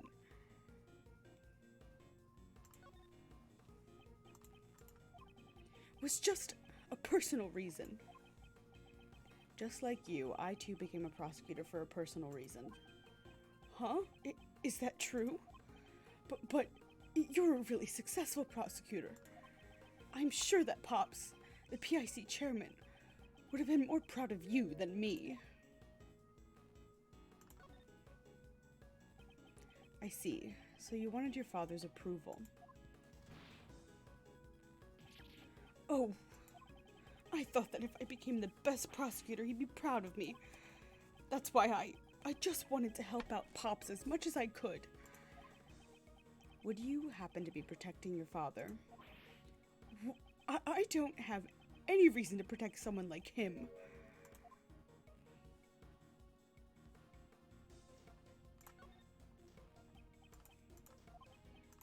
Ah, fuck me. I didn't... Oh god, I have to go through all of this again.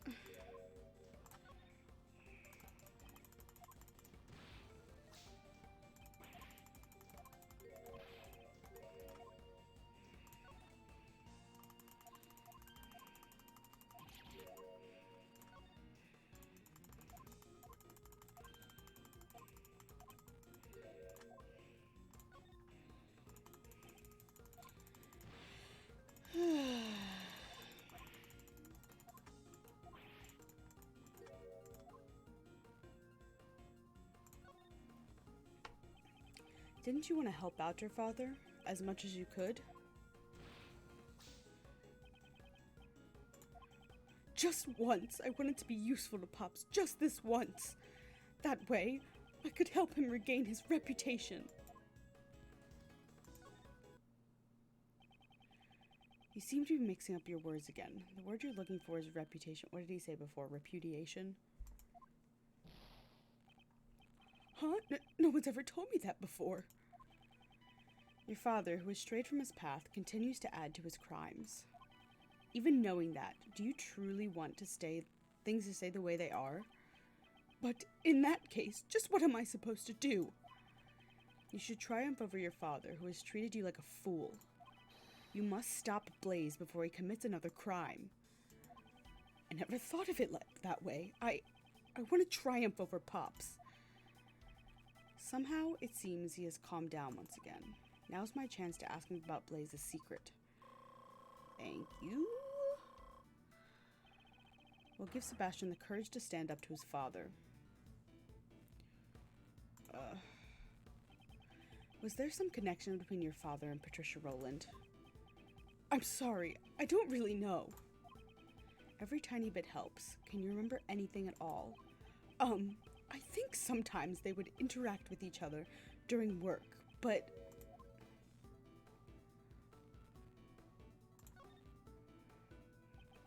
But, is there something else on your mind? Apparently, Pops is the one who recommended Rowland to be the warden. Oh? Was there a reason for Blaze to recommend her? Probably because, unlike me, Pops actually cares about her.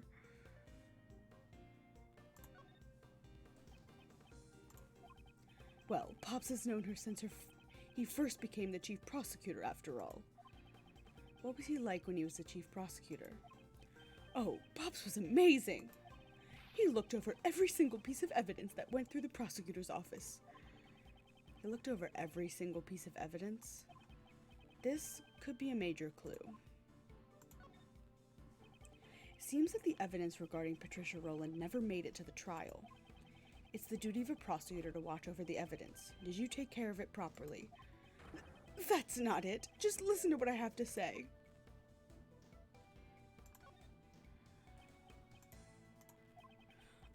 I thought I would keep it in the safest place I knew. What have I done? He seems to have become unsettled again. I suppose I should lend him a hand. The place you thought would be the safest. Would that have been in Blaze DeBest's hands?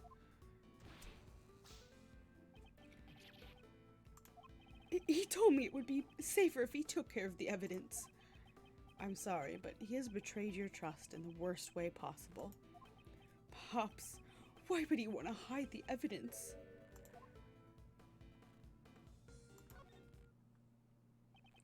Blaze's objective was to have Warden Rowland found not guilty by obscuring the truth. Sebastian, you were used by your father. I hate that he's whipping himself in the face. I feel so bad for him now. It's possible that Blaze DeBest has the evidence with him. Furthermore, we still have no idea where John is. I must return to my investigation post-haste, however. This is all my fault. What am I going to do now? Seeing him like this, I can't just leave him be. He's still suffering in the gap between his ideal and reality. He will never move on until he figures out how to live his own life.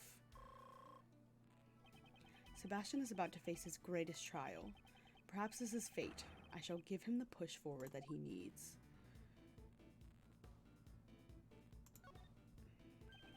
What do you plan to do from here on? First, I'm returning this red jacket. I'm not fit to wear it.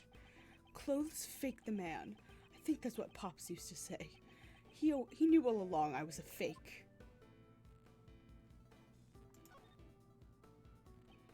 It's not fake. The saying, clothes make the man. You are what you wear. Thank you, Mr. Edgeworth.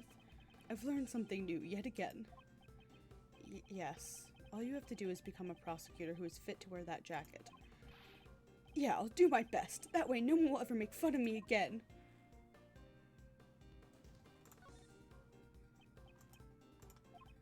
But how can I get people to accept me?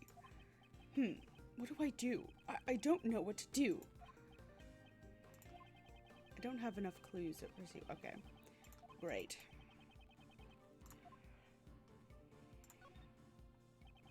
Will you continue to ignore the truth just like your father? Please stop it already. I don't want your putty. Just leave me alone. I believe pity is the word you're looking for. Oh, really? I also have my own reasons for wanting to speak with you. There was a time when I too did not see the truth and continued to run away from it. However, thanks to a certain friend, I was able to realize my mistake. Stop just calling him a certain friend. He has a name. That's nice. You're lucky, Mr. Edgeworth. I don't have anyone like that.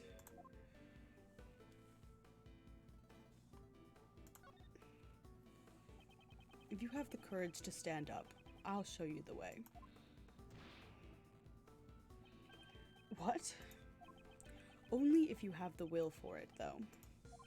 I don't want to be like Pops. So, he wants to surpass his own father. I understand his feeling clearly now. Do you still intend to continue as a prosecutor? I don't really know. It's not like I became a prosecutor on my own.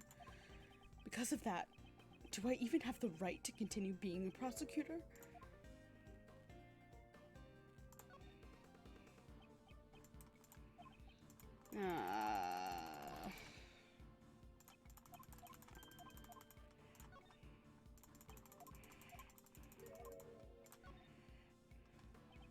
Whether or not you continue as a prosecutor is something you must decide for yourself. Only you can determine your path in life. I don't want to stop being a prosecutor, because if I give up now, I know I'm going to regret it for the rest of my life. So he wants to continue to live as a prosecutor. I shall keep his will in mind. Sebastian says that he wants to surpass his father and continue to be a prosecutor. In other words, he wants to be a different prosecutor from his father. Is the first answer he'll arrive at on his own. I'm sure if he has the will, he'll find his way.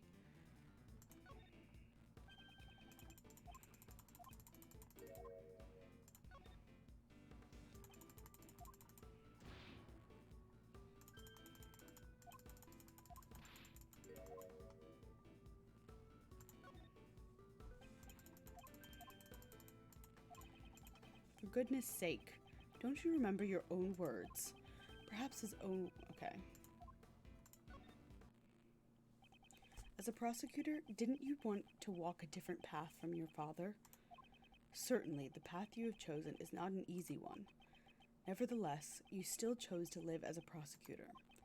In that case, it should be clear to you what you need to do. I still question how I live my life to this day. But you, Sebastian, have found your own answer. So believe in yourself, Prosecutor DeBest.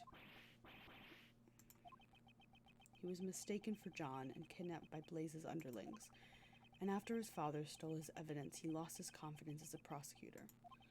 The emotions he is going through must be more painful than anything I could imagine. Your father was murdered right in front of you. I think you could imagine the pain.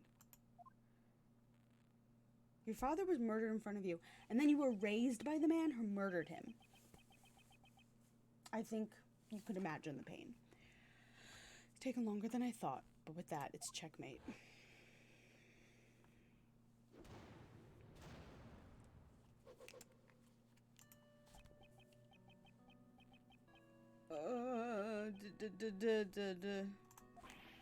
Darn it!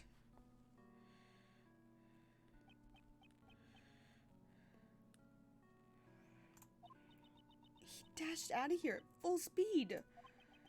Seems if there's one thing he's the best at, it's running away.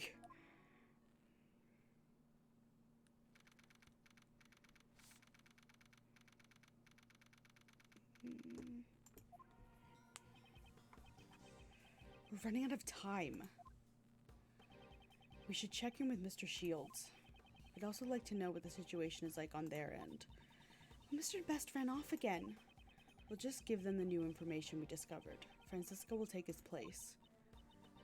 I wonder if that's going to be enough. It can't be helped. Since he ran away, there's nothing more we can do.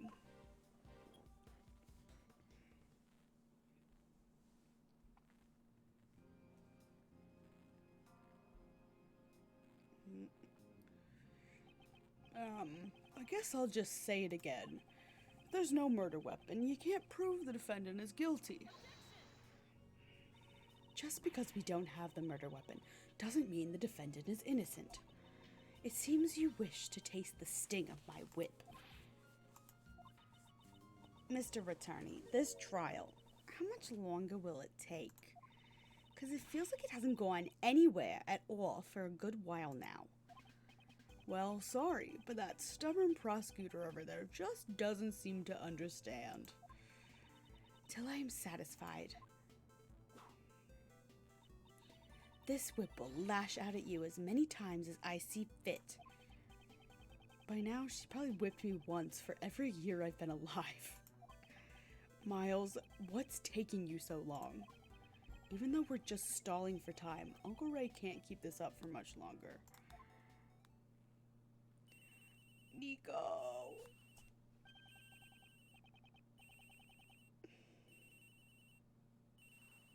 Whoops, excuse me, phone call. Mind if I take this?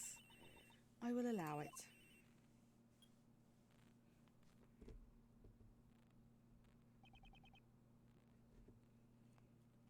Mr. Shields. Oh, Miles, it's you. How's it going over there? We found Sebastian. Oh, and the knife and chisel? Seems he handed the evidence over to Blaze DeBest. It's very likely that Blaze knows the whereabouts of the murder weapon. Ex-chairman DeBest? But why would Blaze... That I don't know yet. However, there may be some hidden connection between Patricia Rowland and Blaze. Gotcha. In that case, I'll issue a subpoena for Blaze DeBest right away. I'll grill him personally. I will continue to search for the missing evidence, and for John as well. Try and hurry it up, will ya? We're at our wits' end over here. Feels like the verdict could be handed down at any moment. Understood. How much longer can Judge Courtney's heart hold out? I know she's in a lot of pain. I've got to hurry. Going as fast as the game will let me. So, how's the trial going? Blaze will be taking the stand. I don't know how things will turn out, though. He'll do anything from hiding evidence to kidnapping. He really is nothing but trouble. I agree. We should probably take another look at the evidence concerning him. Okay, leave it to me. First, here's the latest evidence fresh from the scene. They're the gloves from earlier, although I'm certainly curious about them. Anything else? The case file from the IS-7 incident. If I recall, Blaze was also involved in this, right? Indeed, he was involved in destroying the evidence. For now, let's keep this on hand. The stinking IS-7 document. Always have it on hand. Now then, is there anything else? Of course, last but not least, we've got this. This is the Yataka Rasu's badge. K. I'm talking about things related to Blaze. Please be serious. But aren't you always going around presenting random evidence too, Mr. Edgeworth? No, well, that's... Isn't that Sebastian? What are you doing here? Whoa! What the hell? He ignored us. He came out of the Grand Tower. What was he doing in there? Let's go investigate what Mr. DeBest was up to. Yes, let us go.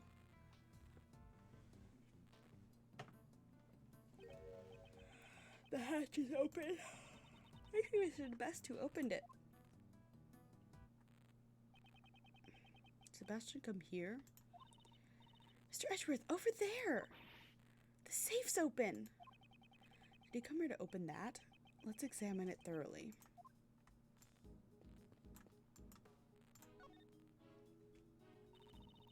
Something inside the safe. Oh shit. The chessboard. There's some documents in here. Just a bunch of papers and... Huh? There's a photo here too. This is a picture of... Huh? That's Mr. Knightley. Yeah. I know who you are, sir. Why is his picture here? And what are all these papers for? I don't know. We'll have to read the documents to find out. I'm all but certain there is a connection between Knightley and Dogan. Dogan's chess partner, whose identity remains unknown until now, was actually Knightley all along. This is proof enough. Tomorrow, I shall interrogate him in the warden's office. I'll get him to confess that he's one of Dogan's henchmen. That thing he laid to rest near the flower bed 12 years ago. You simply must retrieve it. This is written by the warden, isn't it? This seems to be a report about Knightley. Not to mention it was apparently written before Knightley was killed. Horace Knightley was murdered while he was being interrogated in the warden's office. Judging from the contents, this document was probably written by Patricia Rowland. I knew it. The question, however, is who this report was addressed to. The owner of the safe is... the conductor, Blaise DeBest. So this proves Miss Rowland and Blaise are connected. Indeed. However, it's not just the two of them. Huh? Blaise DeBest and Patricia Rowland were searching for Dogan's henchman, Sirhan Dogan, that dog-loving assassin. This means that there's a hidden connection between the three of them. I wonder what it could be. I don't know, but it must be related to this case.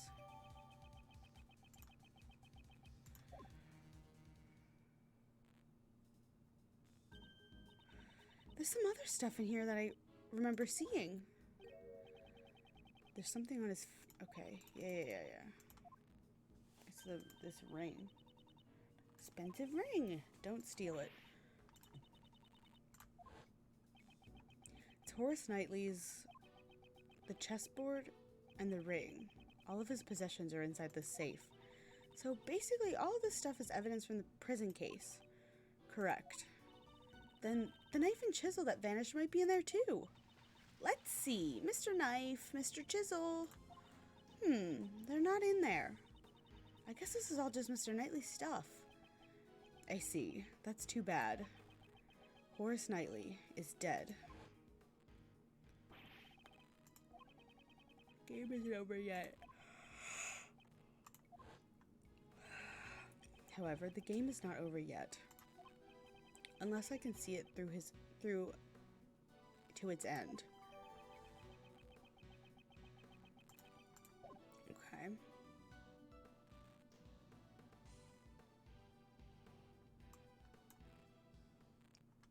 There's never been an arrow like that before.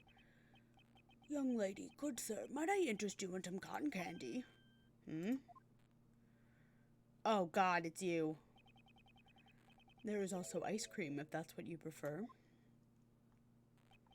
You. Shelley the Killer. It's good to see you are well, Mr. Edgeworth. What are you doing in a place like this? As you can see, I'm selling cotton candy. Would you care for some heavenly cotton candy? Even sweeter than death, one bite will send you straight to heaven. That's definitely not something I'd want to buy from the killer. The meaning of my message. Have you understood it yet? Congratulate you resolving the case, however, can you truly say the Constitution shows? Have you been spying on us this whole time? Spying? Heavens no, I was simply watching over you. While disguised as a cotton candy salesman. Isn't that exactly the same thing? What is this man's objective? Were you the one who murdered the president? No. The contract with my client has already expired. President Huang is a bit of a celebrity in the world of assassins, you see. Over the years, many attempts on his life were made, and yet he stubbornly lives on. He's a robust man, surrounded by flawless security. He even employs body doubles. Yeah, I had a suspicion that the guy who's dead is a body double. And this guy also a body double. Rotund seems more apt. However, it seems this time the president's security wasn't exactly flawless. Mr. Rook had only just prevented your assassination, but this time, your previous I did not kill him. It is not my principle to kill needlessly. I'm also grateful to Rook, a worthy adversary who was connected to me by fate. Thanks to that man, I did not kill a target who had no value to be killed. Thanks to Rook preventing the assassination? What does he mean? It was a body double, not the actual president. My client deliberately gave me a false target. It was a betrayal most foul. Oh my God. I'm now searching for my client. In all likelihood, it is the same person you are looking for. Is he saying that his client murdered the president? Just who is this person you're referring to? I myself am not allowed to say. It would be a violation of the rules. I cannot disclose the identity of my clients. For to do so would create a problem of trust with my other clients. This is precisely why I am personally searching for them myself. What are you going to do when you find your client? Of course, they shall be rewarded with a punishment most befitting of a traitor. What? That person? What'll happen to them? I will leave that up to your imagination. Certainly won't be anything pleasant. Oh yes, I will tell you just one more thing. 3 days ago, Sirhan Dogan escaped from prison. What?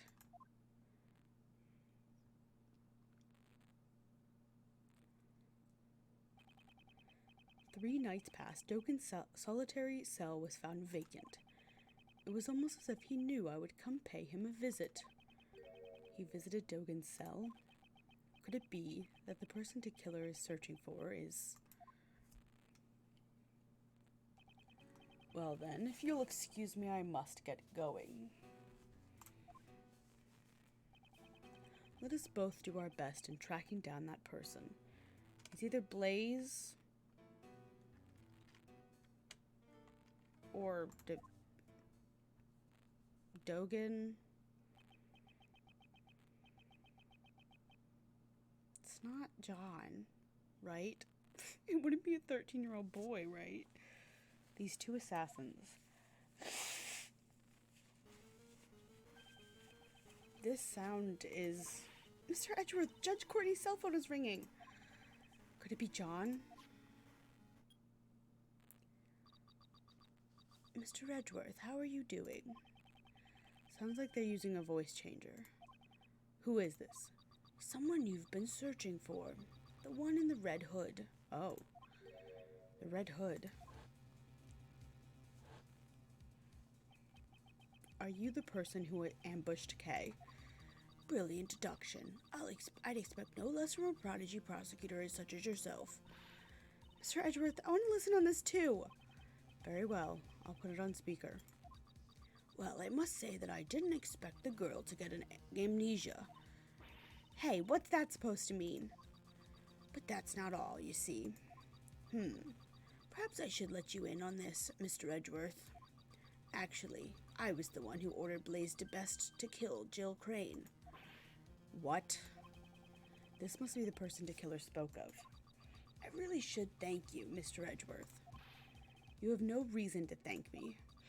Oh, you haven't noticed? That's that's troublesome, you know. I wanted you to catch Blaze for me. So I took dear little Kay. What? If Kay was suspected, I knew you would investigate the case. And I was sure the great Miles Edgeworth would be able to catch Blaze. It was all according to my plan. And you know, I get the feeling that you have the wrong idea, so let me clear something up. Blaze DeBest wasn't the one who kidnapped Miss Courtney's son. Why do you know about the kidnapping? Oh, fucking fireworks. You and Miss Courtney are really alike, you know. She even came to visit you in the detention center and got all friendly with you. How could this person know something like that? Judge Courtney was supposed to have visited me using the detective's name. I bet you're wondering how I knew about the kidnapping, right? It's quite simple, really. It's because darling little John is in my care right now. Yeah, and he's freaking out.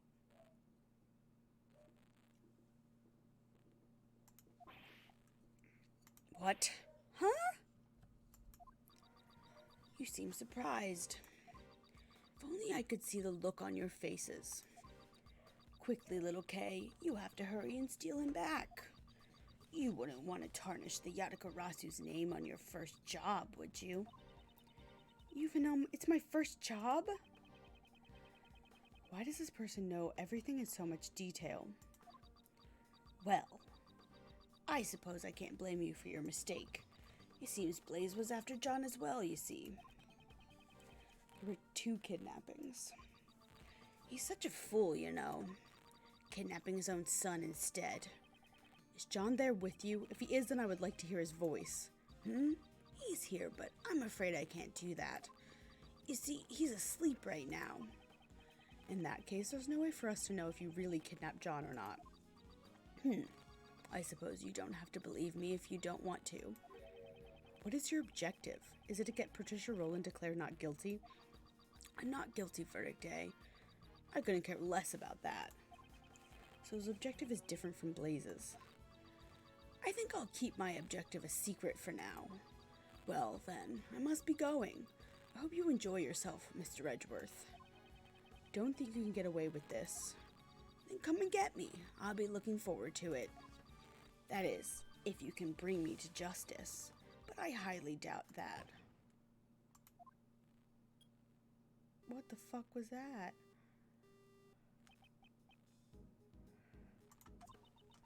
Who in the world was that? I don't know. We don't have enough information. Darn it, we're totally clueless. Meanwhile, they seem to know everything about us. Know everything about us. Kay, you're right. Thinking about it, it is strange. There's no objection sound alert? Ugh. Something's wrong with my sound alerts. I don't know what's up. I have to go searching and figure out what the fuck happened. It is strange. How does the culprit know so much about us? Also, hi, Gnome. I hope you're doing good. Does the culprit... it's so weird. I mean, they even know about the kidnapping. We must figure out how the culprit was able to obtain that information. I must recall, what exactly did that person know? You and Miss Courtney are really quite alike, you know. She even came to visit you in the detention center and got all friendly with you. Okay. Wouldn't want to tarnish the Atagarasu's name on your first job, would you? Even though... you seem surprised. If only I could see the look on your faces. Is it Dogen? By analyzing our conversation with the culprit, I figured it out, Kay. I know the source of this person's information. What? Really? In all likelihood, this person probably has been taking photos of us. Planted a bug on us.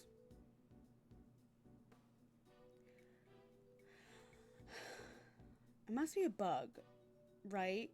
Because... like, the photos was my first instinct, but...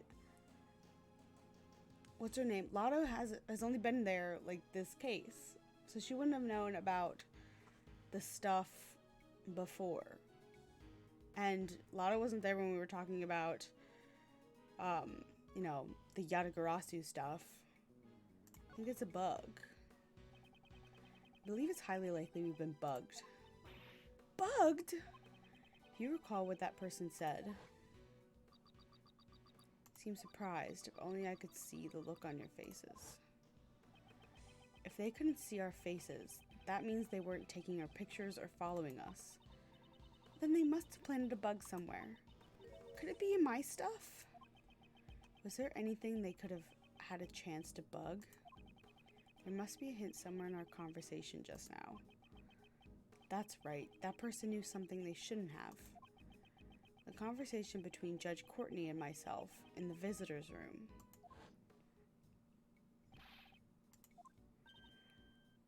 Hush. Please, have a seat. The only evidence I had with me at the time was...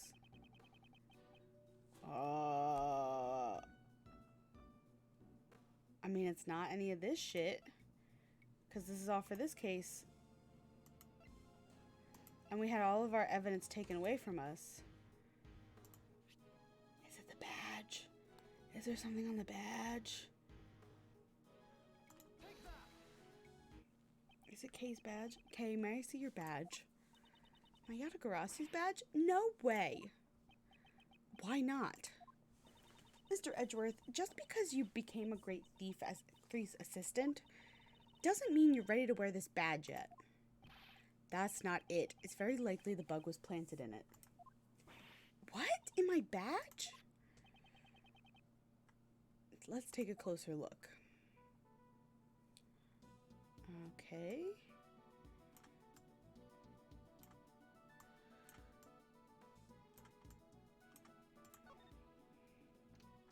Oh boy. Seems I was right. Yatakarasu's badge data updated in my organizer. How did you know? The person had been in contact with you. You mean when I was knocked unconscious? Yes, that's what I thought. That's why I thought one of your possessions might have been bugged. However, that person also overheard my conversation with Judge Courtney, even though that conversation took place in the visitor's room with just the two of us. So you were holding on to it at the time. Exactly. All the other evidence had been taken away from me. Only the Yatakarasu's badge remained with me. So this creep's been listening in on us the whole time. Indeed. This must be how they knew about all the information we collected. Does that mean they're also listening in on this conversation? Most likely. Hey, Buster! Kay. Eavesdropping is for cowards. Why don't you come here and fight us fair and square?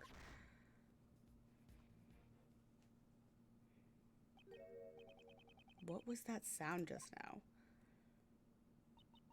Ow. Nicole! Honestly, y'all scared the bejesus out of me. Your voice was so loud there, little missy. This is not. I was surprised I done fell flat on my behind. I'm sorry. What were you getting so riled up for?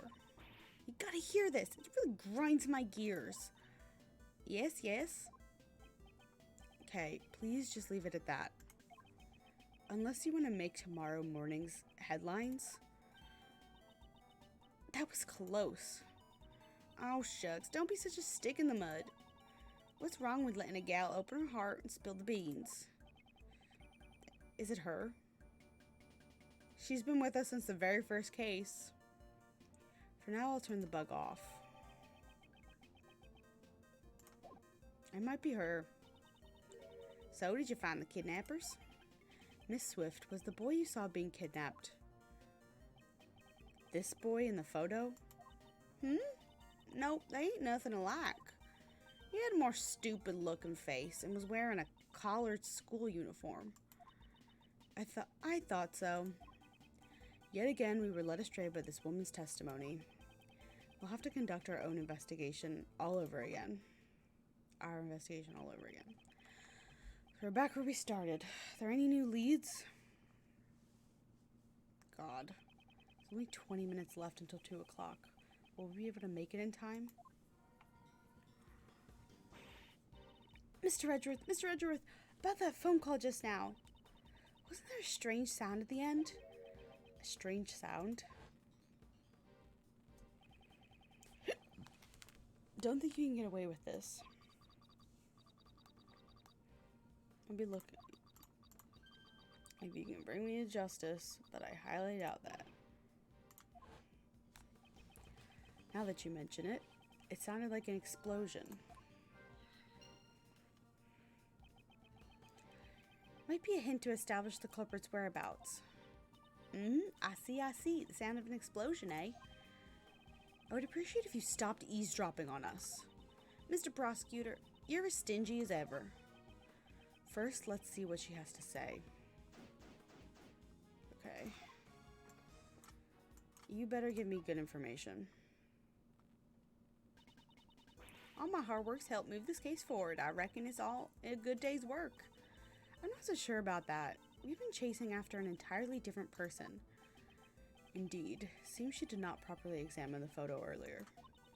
What now? Was my information really all that bad? No, some of the blame also falls on us for relying on a dubious information source. It's time for us to regroup and start over. Could you hold on a sec?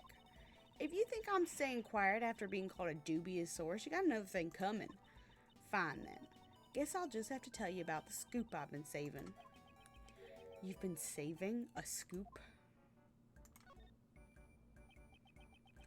Although I'm not expecting much, let's hear it.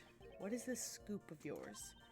It's Mozilla. I've decisive evidence that the mighty Mozilla exists. Okay, let's go, Kay. Hold up! I'm being serious. Y'all might not believe it, but it's true.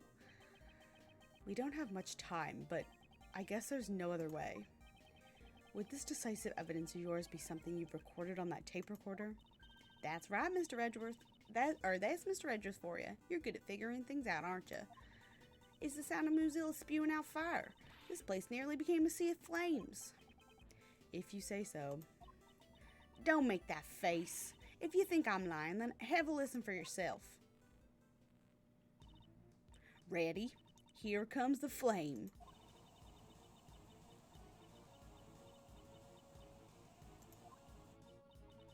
How was that? It's hard to tell over your shouting, but if you say so, I guess they could be flames. Miss Swift, did you truly witness these so-called flames? Well, to tell you the truth, I didn't really see it with my own two eyes, on account of, I wasn't actually there at the time. If Mozilla had appeared, wouldn't you have noticed no matter where you were? Well, I was a ways off, and I was using a slightly unusual recording method, so... Could you explain to me this recording method in more detail? Guess I just dug my own grave.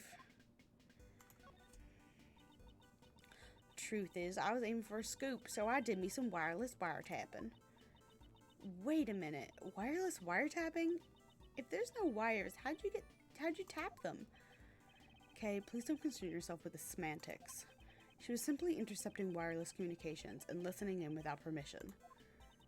I've been spending the last few days scoping out the Grand Tower with my mentor. So you were investigating the black market auctions. In that case, you naturally would have tapped the immediate area surrounding the Grand Tower. You betcha, but right then and there, I heard an ear-shattering roar. Finally, Mozilla appeared. My heart is pounding. I feel him drawing near. So everything except the sound is just her own personal impressions, right? In the end, it seems that you didn't actually see anything. Well, I reckon writing's more my thing. Anyway, as I continue turning into the situation, little Miss K over here almost shattered my eardrums.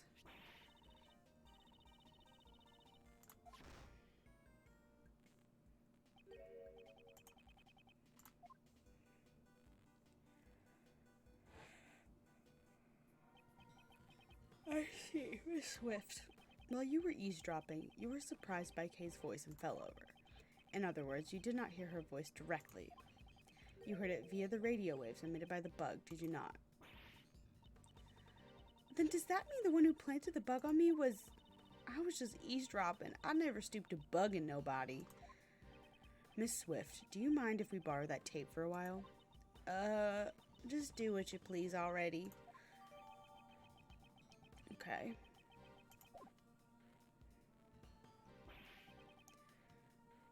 Mr. Edgeworth! Oh, there's Gumshoe. Mr. Keys whispered, what is Gumshoe doing there?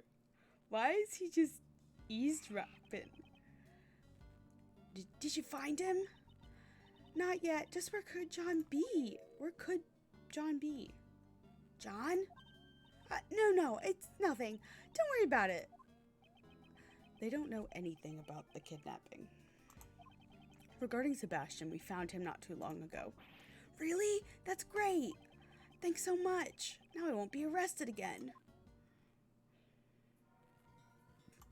Gumshoe, what are you doing?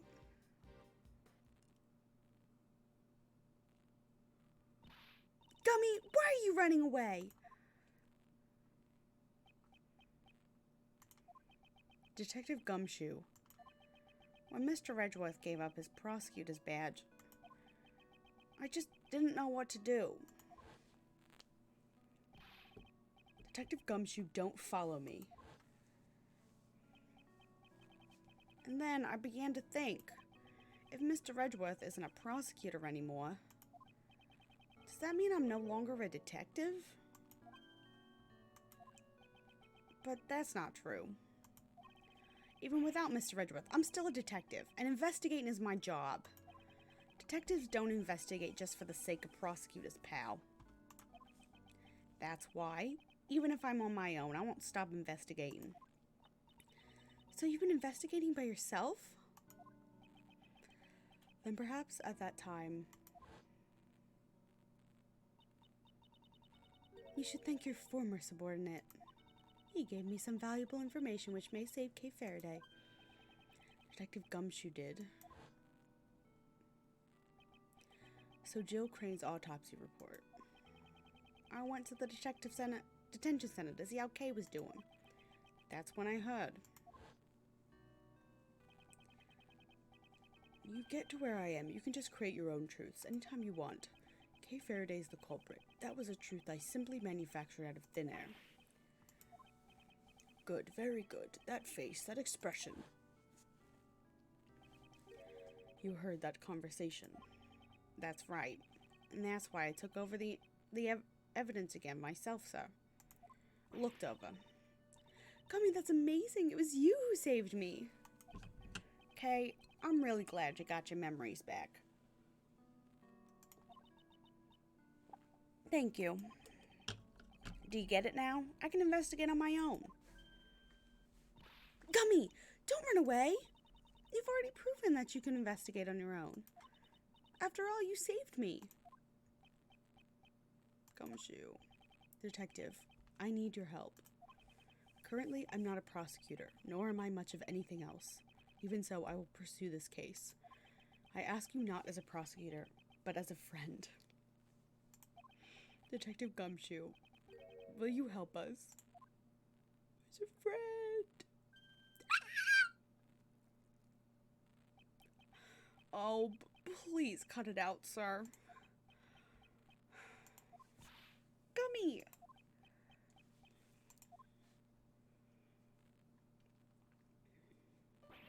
Okay, I get it. I get it, pal. I can't bear to see Mr. Edgeworth bowing his head to me like this. Gummy. Thank you, Detective. What do you want me to do, sir? Detective Gumshoe, please tell me what you've found in your investigation so far. Roger. Leave it to me, sir. I have 3 things to report. First up is about Kay's clothes that was sent to the crime lab. Traces of an extremely powerful sleeping drug called Sleepy Z were found on them. So that means Kay was drugged at Gourd Lake. She was brought to the roof of the Grand Tower. That's right, sir. Now for item number 2. The footage from the security camera at the Grand Tower's elevator. The footage that captures President Hong and Judge Courtney going up to the roof. The elevator is generally the only way to get to the rooftop, and if the elevator was used, the person who used it would be caught on camera. Exactly. In other words, if you look over the footage from a couple of days ago, you should be able to see an unconscious Kay being carried up to the roof. Then, Gummy, does that mean you? I checked out all the footage from before the incident 2 days ago on Fast Forward. I see, and the results? Well, actually, nothing came up, sir. Kay never showed up on the tape at all. That was unexpected. I guess it won't be so easy. How was Kay brought up to the roof of the tower? I should take a moment to carefully consider the possibilities. Well then, let's hear the third and final report. Yes, sir. Last but not least, the most important thing to report. I'm so happy to be able to investigate with you again, Mr. Edgeworth. I'm gonna give it my all to arrest the culprit. That is all, sir. I apologize for putting you through so much, Detective Gumshoe. However, that was your most important report. It had nothing to do with the case at all. I would have preferred something that's actually useful. That merciless attitude, that's Mr. Edgeworth. That's the Mr. Edgeworth I know, sir. A young boy's been kidnapped. I want you to help us search for him. A kidnapping, sir? The victim is a boy by the name of John Marsh. That kid with the horns. Yes, do you know about him? I saw that boy myself, sir. Was that this morning? That's right, he came out of the trailer over there, and then he walked towards the garbage pickup area. The garbage pickup area? It's right over there, pal. It's where all the trash from the Grand Tower's offices is collected.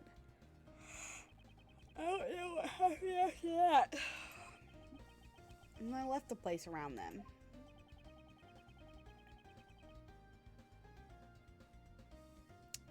Seems we must investigate the garbage pickup area. Okay.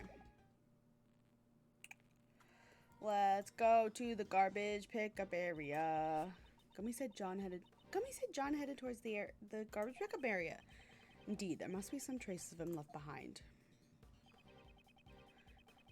Oh, there's his milk. It is milk. This milk carton is the one John was drinking out of. There's no mistake. Something must have happened to John here. Looks like the garbage pickup area is locked. Probably to prevent people outside of the Grand Tower from disposing of their trash here. The garbage pickup time is at 11 a.m., so that's why there's no trash. When I looked here earlier, the place was overflowing with garbage, so...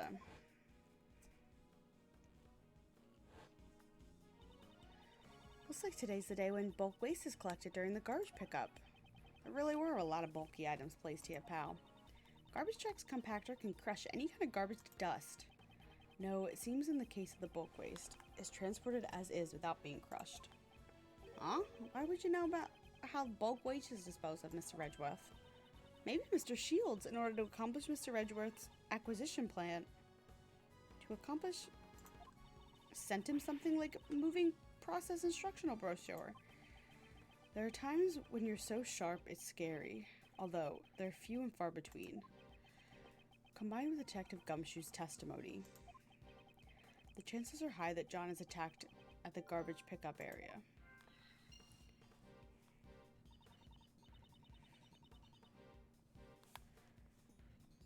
If it was here, there wouldn't have been many witnesses. But why would John have come to a place like this? It would be natural to think that he came here to throw something away. We have no way of knowing, since the garbage truck already collected everything. Okay, can I logic that to something? Garbage pickup area. Okay, but no garbage truck came through.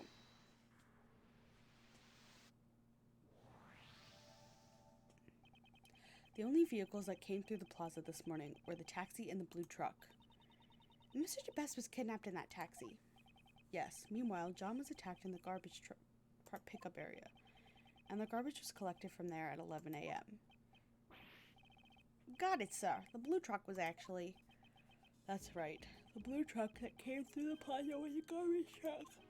However, be that as it may, the officer who gave us this information made no mention that the blue truck was a garbage truck. Talk about careless. How could someone mistake a garbage truck for a normal truck? That's not it, Kay. Today was a day for the collection of bulk waste. I suspect it was a standard truck without a trash compactor that came by to collect the trash. John was taken away by this garbage truck. And where do garbage trucks go? To the dump, of course. Hold up. The culprit was disguised as a garbage collector, right?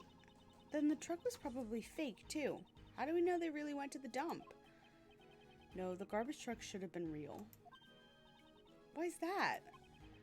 That will make it clear if you simply look at the garbage pickup area. This shows the garbage truck was real.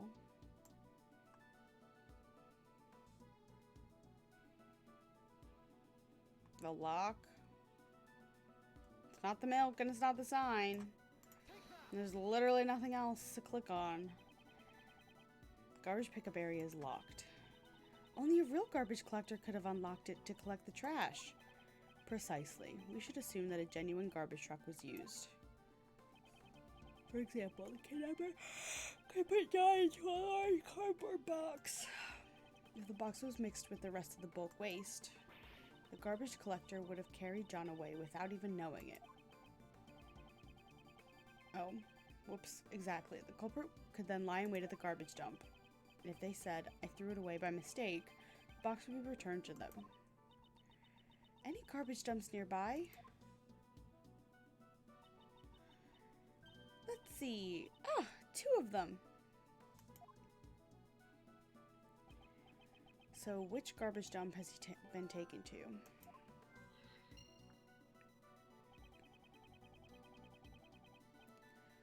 Could there be a hint? Oh, it's this one because the bang was a train tracks. Mm-hmm.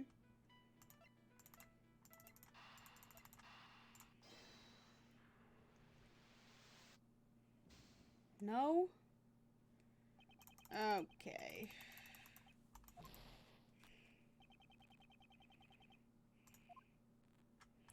Alright. Let's go talk to the other 2 goobers. Simon? What you got to tell me? As expected, Mr. Edgeworth. How'd you find him? Naturally, it was all thanks to his powers of logic and reasoning. Actually, it was just a coincidence.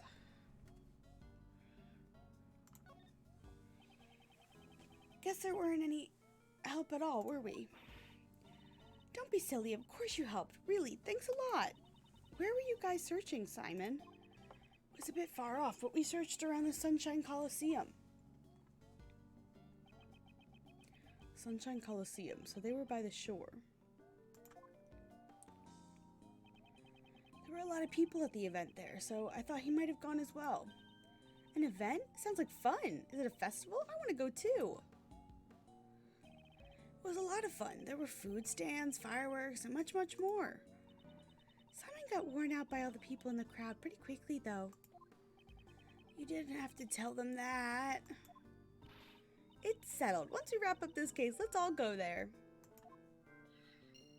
Oh, okay. The bang was the fireworks. At any rate, I'm glad you were able to find him so quickly. Why is that? Well, the truth is our circus show is about to start soon. So I don't think we would have been able to help out with the search much longer. Sorry to burden you with this when you also needed to prepare for your performance. No, it's okay. Please don't worry about it. After all, I also didn't want to get arrested again. I'm so relieved you were able to find him, Mr. Edgeworth. Yeah, but the warden still hasn't been declared guilty yet. What? So you're saying there's still a chance I might be arrested? No way. Okay, please don't tease him. Okay. Now. The bang.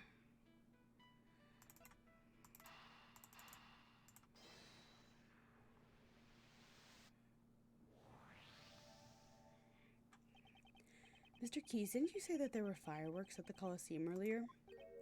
Huh? What about them? Were those fireworks set off during the day? Yeah, even just while we were there, a bunch of them were set off. What is it, Mr. Edgeworth? That explosion sound we heard at the end of the kidnapper's phone call could very well have been the fireworks.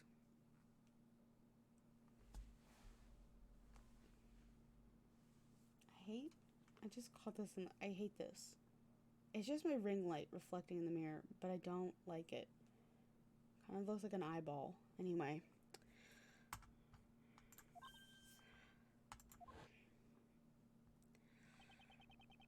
Don't think you can get away with this.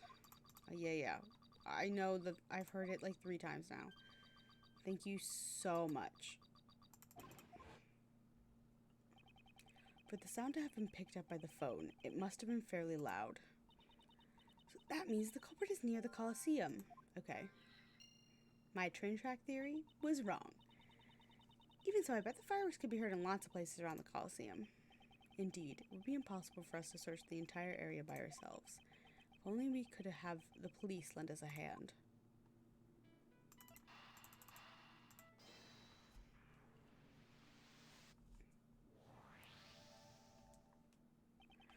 Based on the explosion sound we heard from the kidnapper's phone, we know that John is being confined someplace in the vicinity of the Coliseum.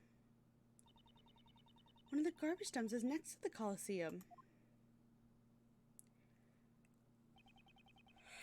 John was almost certainly taken there, in which case the police he is being confined to must also be somewhere close by. Detective Gumshoe. Yes, sir. Could I ask you to search the area around this garbage dump? You don't have to ask me like we're strangers, sir. It feels so distant. Please just order me around like you normally do. Are you sure, Detective? Right now I'm not a prosecutor. Didn't I tell you, sir? Detectives don't just investigate for the sake of prosecutors. You have my thanks, Detective.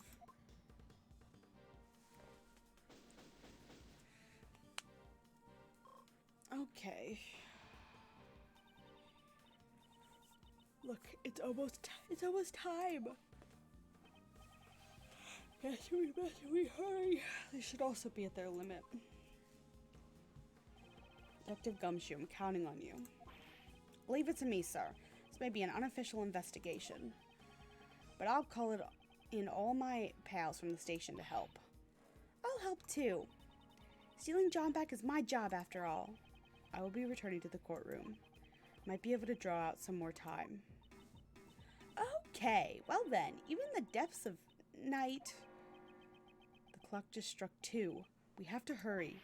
Yes, sir. My introduction, when no other birds dares to take flight.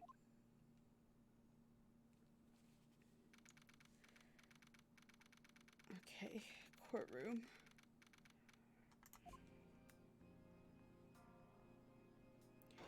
We're definitely gonna stop after this part because we're already at 4 hours, and I'm not playing for 8 hours tonight.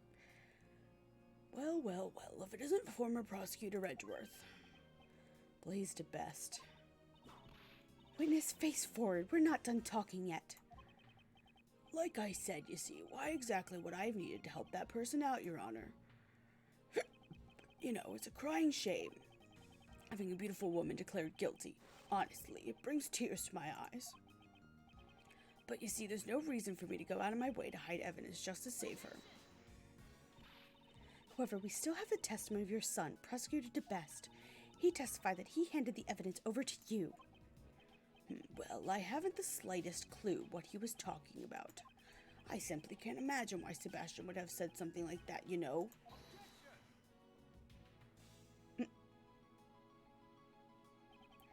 What if there is evidence that shows your connection to Warden Roland? And just what do you think you're doing, former Prosecutor Edgeworth? I was under the impression that you were no longer in any position to stand in court.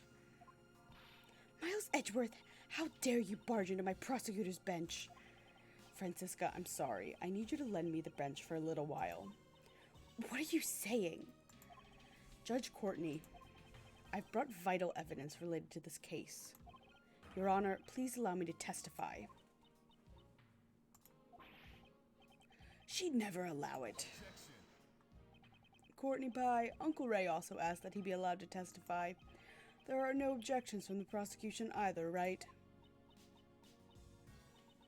Understood. The prosecution also has no objections. There's no way you could allow something like this, you know. Such high-handed methods. Surely are enough to warrant being held in contempt of court. Wouldn't you say, Courtney? As long as John is still in danger, Judge Courtney cannot rule against the warden. I must convey to her somehow that the search for her son is progressing. Judge Courtney, I ask that you have faith in me and my assistant. Now that you mention it, where exactly is she? She is currently out searching for the most important piece of evidence. It's a waste of time. There's no such evidence. Are you stalling for time? How disgraceful. Most important piece of evidence, huh? Courtney Pye? I don't really know what that evidence is, but I think we should have faith in her. After all, even if she may not look like it, she's still the great thief Yatagarasu. Somehow, it seems that Mr. Shields understands. Judge Courtney, we've already determined the general location of that evidence. It's only a matter of time before she steals the evidence back.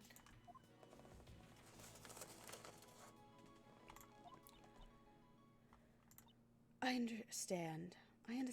Then I shall give you special permission to testify. Thank you, Your Honor. This is ridiculous. This vital evidence that you have found, please present it to the court. Blaze de Best and Patricia Rowland are somehow connected. Allow me to present the evidence that proves it. Which piece of evidence? That's a great question.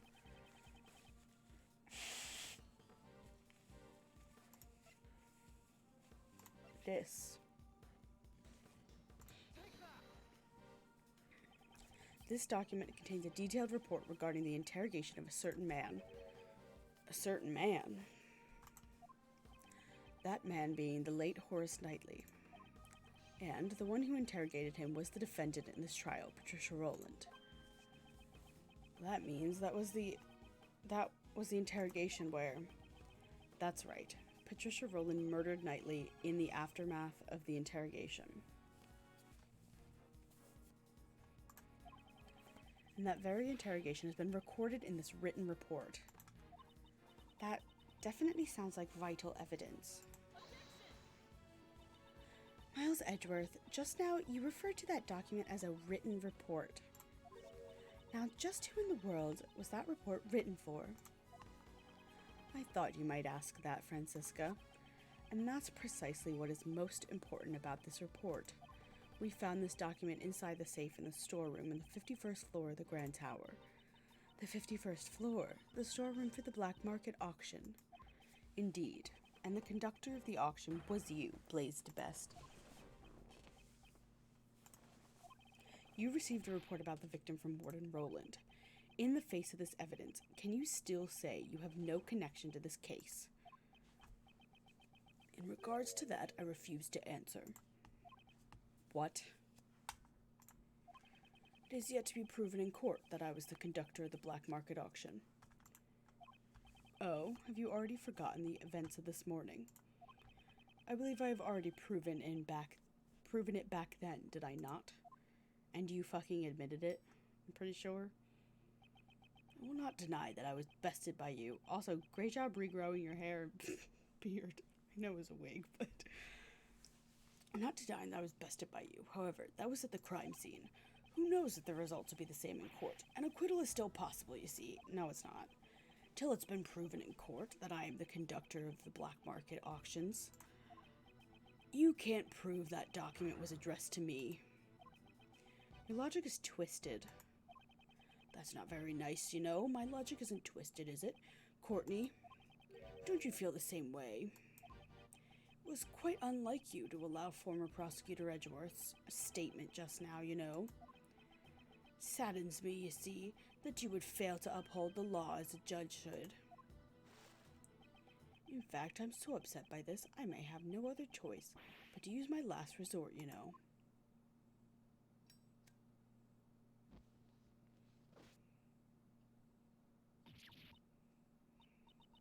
It is as you say. Something that has not been proven in court does not merit any deliberation. I will have to overrule Mr. Edgeworth's claim. As I thought, until John has been rescued. You see, the truth at the scene and the truth in the courtroom are two very different things. So you're saying the truth can be distorted in court as long as it's for your sake? What a horrible thing to say. I'm not distorting the truth or anything like that, you know. If a not guilty verdict is handed down, then that becomes the truth. That's all it is, you see. It's useless. There's nothing we can do unless the missing evidence turns up. Now then, Courtney, why don't you deliver a not guilty verdict and let's get this over with.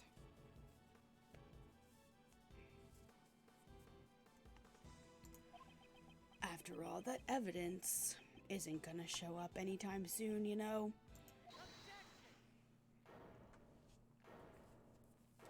Did you find it, Blaze? Or Sebastian? Who raises an objection just now? Sebastian. Pops. Sebastian. Why did you come back here now of all times? Sebastian, what is the meaning of this? Just where were you when... And what have you been doing since you abandoned your own trial? I'm sorry, I was, Such an act is unbecoming of a prosecutor. You should be ashamed. Well... Sebastian, you still don't get it, you know. This court is no place for a sniveling child such as yourself. Pops, I've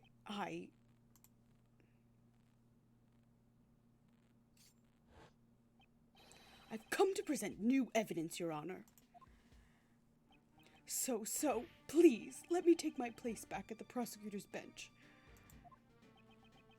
Sebastian, I didn't think you would come back. What's all this now, Sebastian? You don't seem at all like your normal self. Pops. Come now, what's the matter? You want Daddy to play with you? Is that it? Well then, why don't we just head on back home? Return to the witness stand. What's wrong? You're shaking like a leaf. Your Honor, the prosecutor officially in charge of the case has just arrived with new evidence. The trial is still in session. In light of this, shouldn't we continue with the proceedings?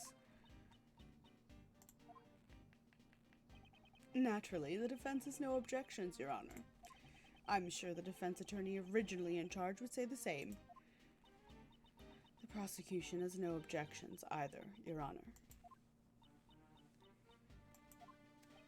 Continue with the proceedings. That won't be necessary. Isn't that right, Courtney? Blaze still believes that he's the one who kidnapped John.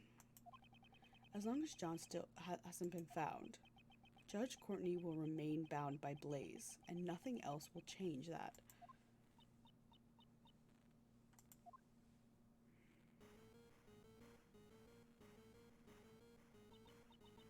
That sound is... I'm forgetting her voice. Her cell phone. My phone as well. Uncle Ray's phone is also...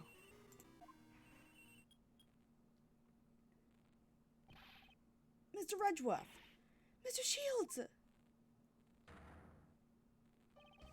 We found John, sir. We rescued John! Excellent work, Detective. That kid was the most important piece of evidence, right? Way to go, Kay.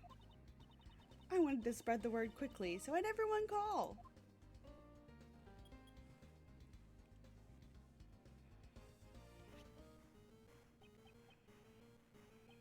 Judge Courtney, it's for you.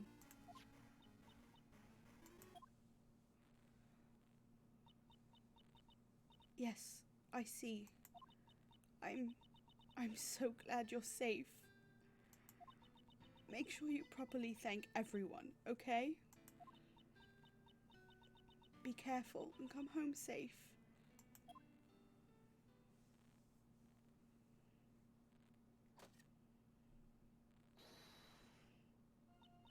Let us resume the proceedings. Now that I may once again swing my gavel to my heart's content.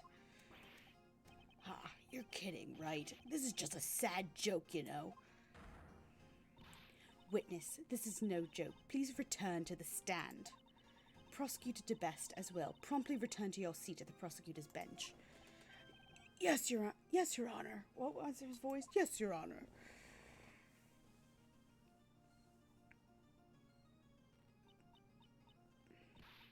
Sebastian DeBest.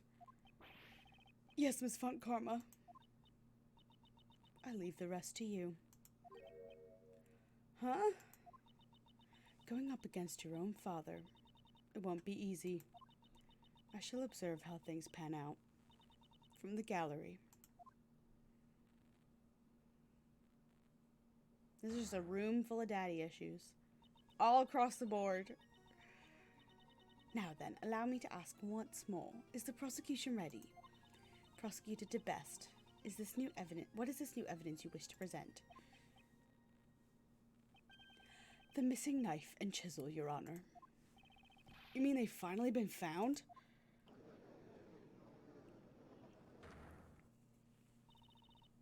Prosecutor DeBest, is this true? The knife and chisel. I wasn't able to find them. I searched and searched, I really did, but it was already too late. Too late? What do you mean? I remembered this morning when I passed by Pops in the garage at home. He was holding something wrapped in a newspaper. Pops, where are you going? Ah, Sebastian, just taking out some trash. At that moment, I heard it. The faint sound of a bell. Could that sound have been by any chance? The bell attached to Dogan's chisel. In other words, you're saying that the witness threw away the evidence. I searched for it, but it didn't make it in time. I'm sorry. Where exactly did you search for it? The garbage dump. I went to the garbage dump and I searched everywhere. I thought the evidence Pops threw away had to be there.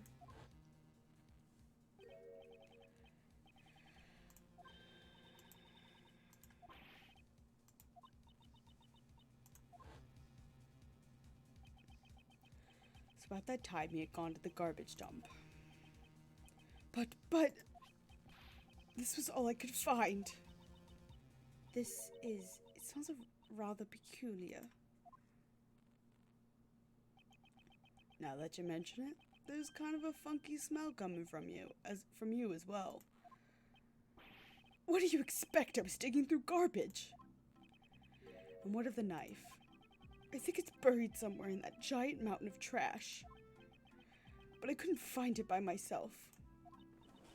I understand. I should accept this into evidence. What is it?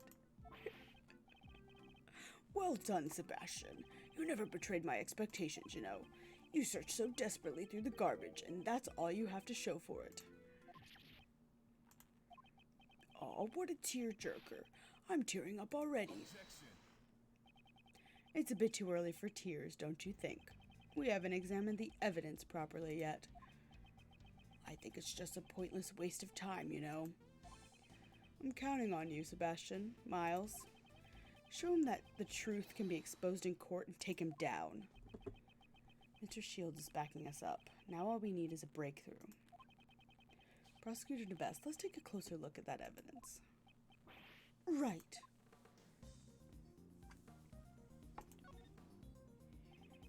Let's have a look inside. It'd be great if we could find some kind of proof.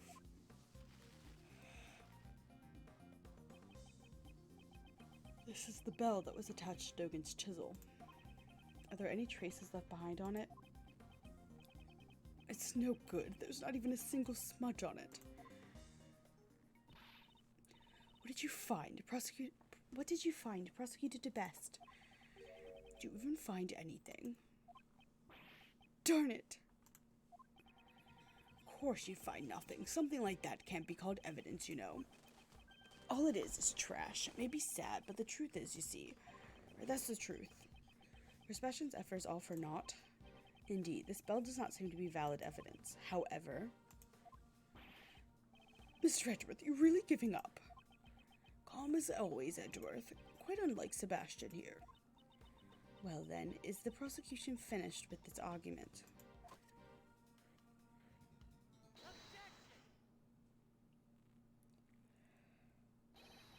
Justine, not yet. We're not through yet. There's still something we haven't examined.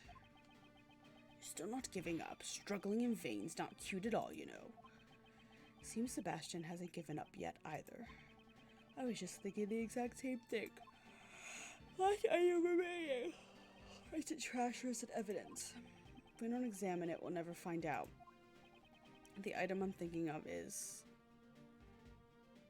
the newspaper. We're still not done examining the newspaper that the bell was wrapped in. Seems Sebastian has the same idea as I do. Wow, this is just wonderful, you know. So wonderful, it's to cry for. Is it desperation or simply reckless abandon? Are you really going to pin all your hopes on a worthless scrap of newspaper? We don't know for sure whether or not it's worthless until we examine it, will we? Sebastian, let's examine it post-haste.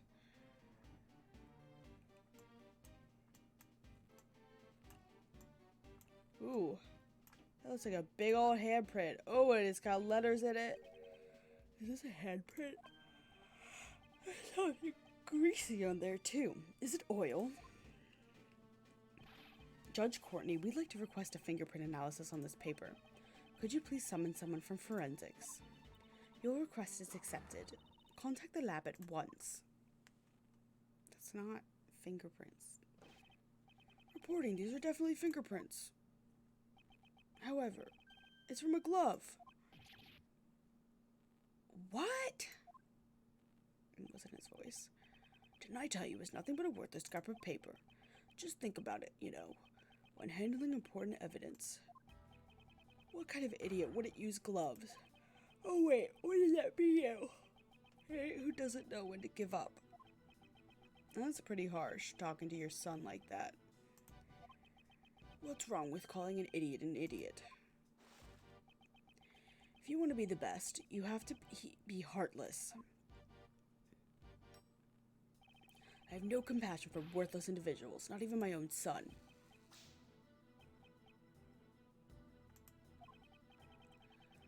You've always called yourself a genius prosecutor, haven't you? Didn't I explain to you this morning why you were a genius up until now? That's right, it was all because of me. Because of my authority. You were always being protected by people like Courtney. And me. Now get that stinking face of yours out of my sight. Stinking? Now that I think about it, that stench might just suit you perfectly. Just keep it away from my nose or my eyes will start watering. Wrong. You're wrong, Pops. Sebastian, what are you talking about? You're the one who stinks, Pops. It's you, not me. You haven't noticed, have you? You smell, Pops. So much that you can't even hide it. Mr. Edgeworth, try smelling the handprint in the newspaper. The smell? It smells like oil. I know something that smells just like it. Come to think of it, back then. It smells like motor oil. Maintaining that motorcycle must be Blaze's hobby. That's right. The smell proves it. It proves that the culprit who hid the evidence was... It's no good. I guess I can't become the best after all. I'm too soft. I can never be so heartless. I just can't bring down my father with my own hands. Prosecutor DeBest. Summon your courage. Become a different prosecutor from your father. Wasn't that what you decided? We are prosecutors, and as prosecutors, we stand in the courtroom. In that case, isn't our duty to shed light on the truth? Exposing crimes and bringing criminals to justice, even if the criminal is your own father. That is your duty as a prosecutor. 4:20 Blaze it. We've been streaming for 4 hours and 20 minutes. Didn't I promise you that if you have the courage to stand up, I will show you the way? And if you cannot do it alone, then we shall do it together. Thank you, Mr. Edgeworth. Allow me to present the evidence that connects this handprint with my father. The gloves.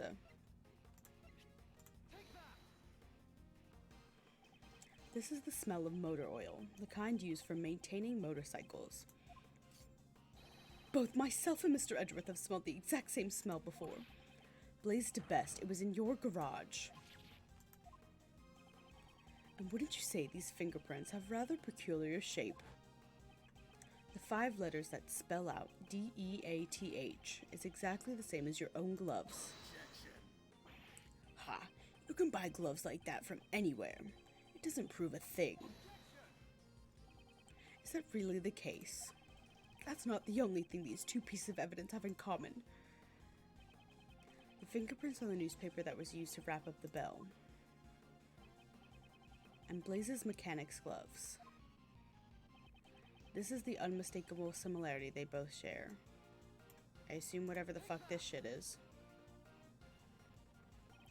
This is the unmistakable similarity that these two pieces share. Oh, damn it.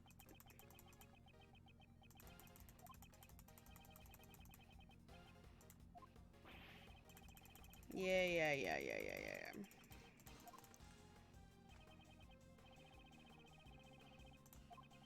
Oh, is the A, like, half rubbed off the glove? Okay, let me click through this. It's the A, half rubbed off of the glove.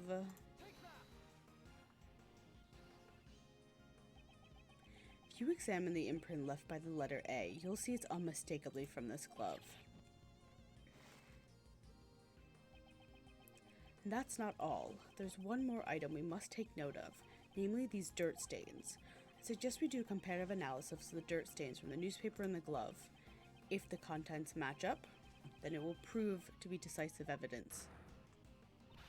Bailiff, please have these dirt samples sent to forensics for analysis immediately. Always forget that she's British right at the beginning. You lowly prosecutors, do you have any idea who I am? Pops, you can't run away anymore. It's been proven in court you concealed the evidence, and that you tried to cover for the defendant. You're saying that I'm guilty? That I'll be sent to prison? Me, Blaze to Best? A couple of snot-nosed punks are gonna make me disappear. That must be some mistake. There must be some mistake. Man, be a man and admit your crimes. Do you really think you can survive if I'm not around? I'll be fine now. I thought I wanted to become the best prosecutor so I could get your approval, Pops. But when I was kidnapped by your men and stuck in that dark room, I started thinking, I am truly powerless. I despaired and averted my eyes from the truth. But at that moment, Mr. Edgeworth stepped in and showed me the way. Now I'm no longer just a child chasing after his father's approval. I've become capable. I can find evidence on my own now. My men kidnapped you? Why were you? Pops, I'll show you the truth you never knew. Through this trial. How dare you speak to me like that? You should have just stayed as an idiot son. You may have hated me to the very end, Pops. But I've always looked up to you. Thank you for everything up until now. And goodbye. You, since when did you? All you've ever been able to do was depend on me. Sebastian!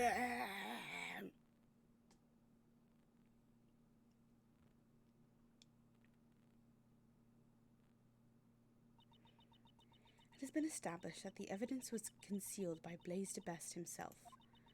A judgment regarding his concealment of evidence shall be delivered at a separate trial. The missing chisel and knife still have yet to be found. However, once a search of the waste disposal site is underway, they will surely be discovered. The knife will be found? What will happen to me if it's found? No need to worry. You'll simply receive the punishment you deserve for your crime. Punishment? For me? Blaze, what in the world are you doing? You! After all you're boasting about being able to create your own truths and not guilty verdicts. That's why I contacted you immediately after the prison incident in the first place. And to make matters worse, you even kidnapped the wrong kid. I can't believe this. You really, really, really are. Completely useless. That was certainly a violent outburst, but you heard her, Prosecutor de Best. Yeah, she got flustered and said a bunch of important stuff. Right. Indeed. That's correct. He still doesn't seem very sure of himself. Very well, and with that, this court is adjourned.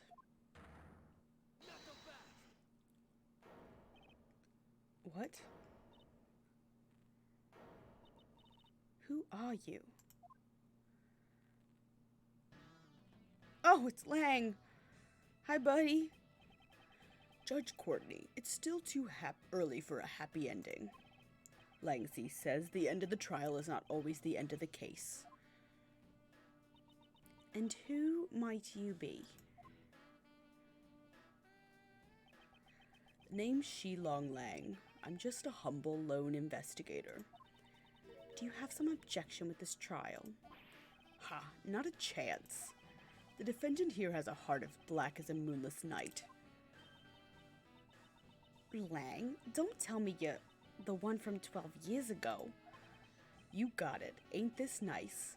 Now you're finally going to prison where you belong. 12 years is a long time coming for a suspended sentence, don't you agree? Agent Lang, what are you talking about? The SS5 incident from 12 years ago. It's a case I'll never forget. 12 years ago. A lot has changed. It all happened over 12 years ago. Back then, he and my father were close friends, and our clan protected the president's life. But then he suddenly changed. It's as if he became an entirely different person, because he probably did. Nowadays, he doesn't even have a shred of faith in the police force of Zhengfa. I wonder when on then. I think is what I just said. Might it have something to do with Lang's father and President Huang? Patrice Roland, and you, Blaze de Best. Back then, the two of you killed off the Lang clan. Were you involved in the incident 12 years ago? That's right, I was. However, I'm not here to chase after ghosts of the past. I'm here for you, Justine Courtney. Me? You and one other.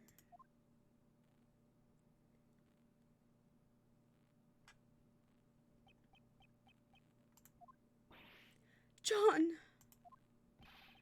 Miss Courtney, you're coming along too. As a suspect in the murder of the president of Zhengfa, Di Junhuang. Agent Lang, what evidence do you...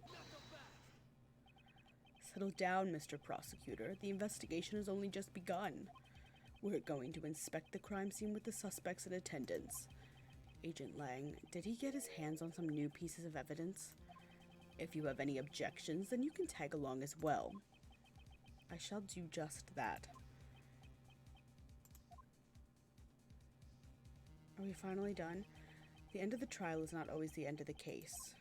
There's still many mysteries yet unsolved surrounding the murder of the president. Namely, the true nature of the giant monster, and... Then come get me, I'll be looking forward to it. That is, if you can bring me to justice, but I highly doubt that. The true identity of the person on the other end of the phone. Oh my goodness, finally. Alright, that'll be it for tonight, because if two parts took 4.5 hours. Alright. Oh my goodness. Time to go to bed. Thank you all for hanging out. Oh god. Thanks all for hanging out. I was really hoping we were going to finish this case this week, but I also knew deep down it wasn't going to happen. So next week we'll finish this game. And then I'm not streaming the Friday after. I might do a makeup stream during the weekend, but I'll figure that out closer to and see what kind of energy I have and what kind of homework I have to finish. But yeah. I thank you all for hanging out. I really appreciate it. You guys are the best. I love you very much. I hope you all have a fantastic rest of your Friday night and an amazing long Memorial Day weekend. Happy Memorial Day. Oh my god, I'm really losing it. And I will see you guys all next week. Okay? Goodbye.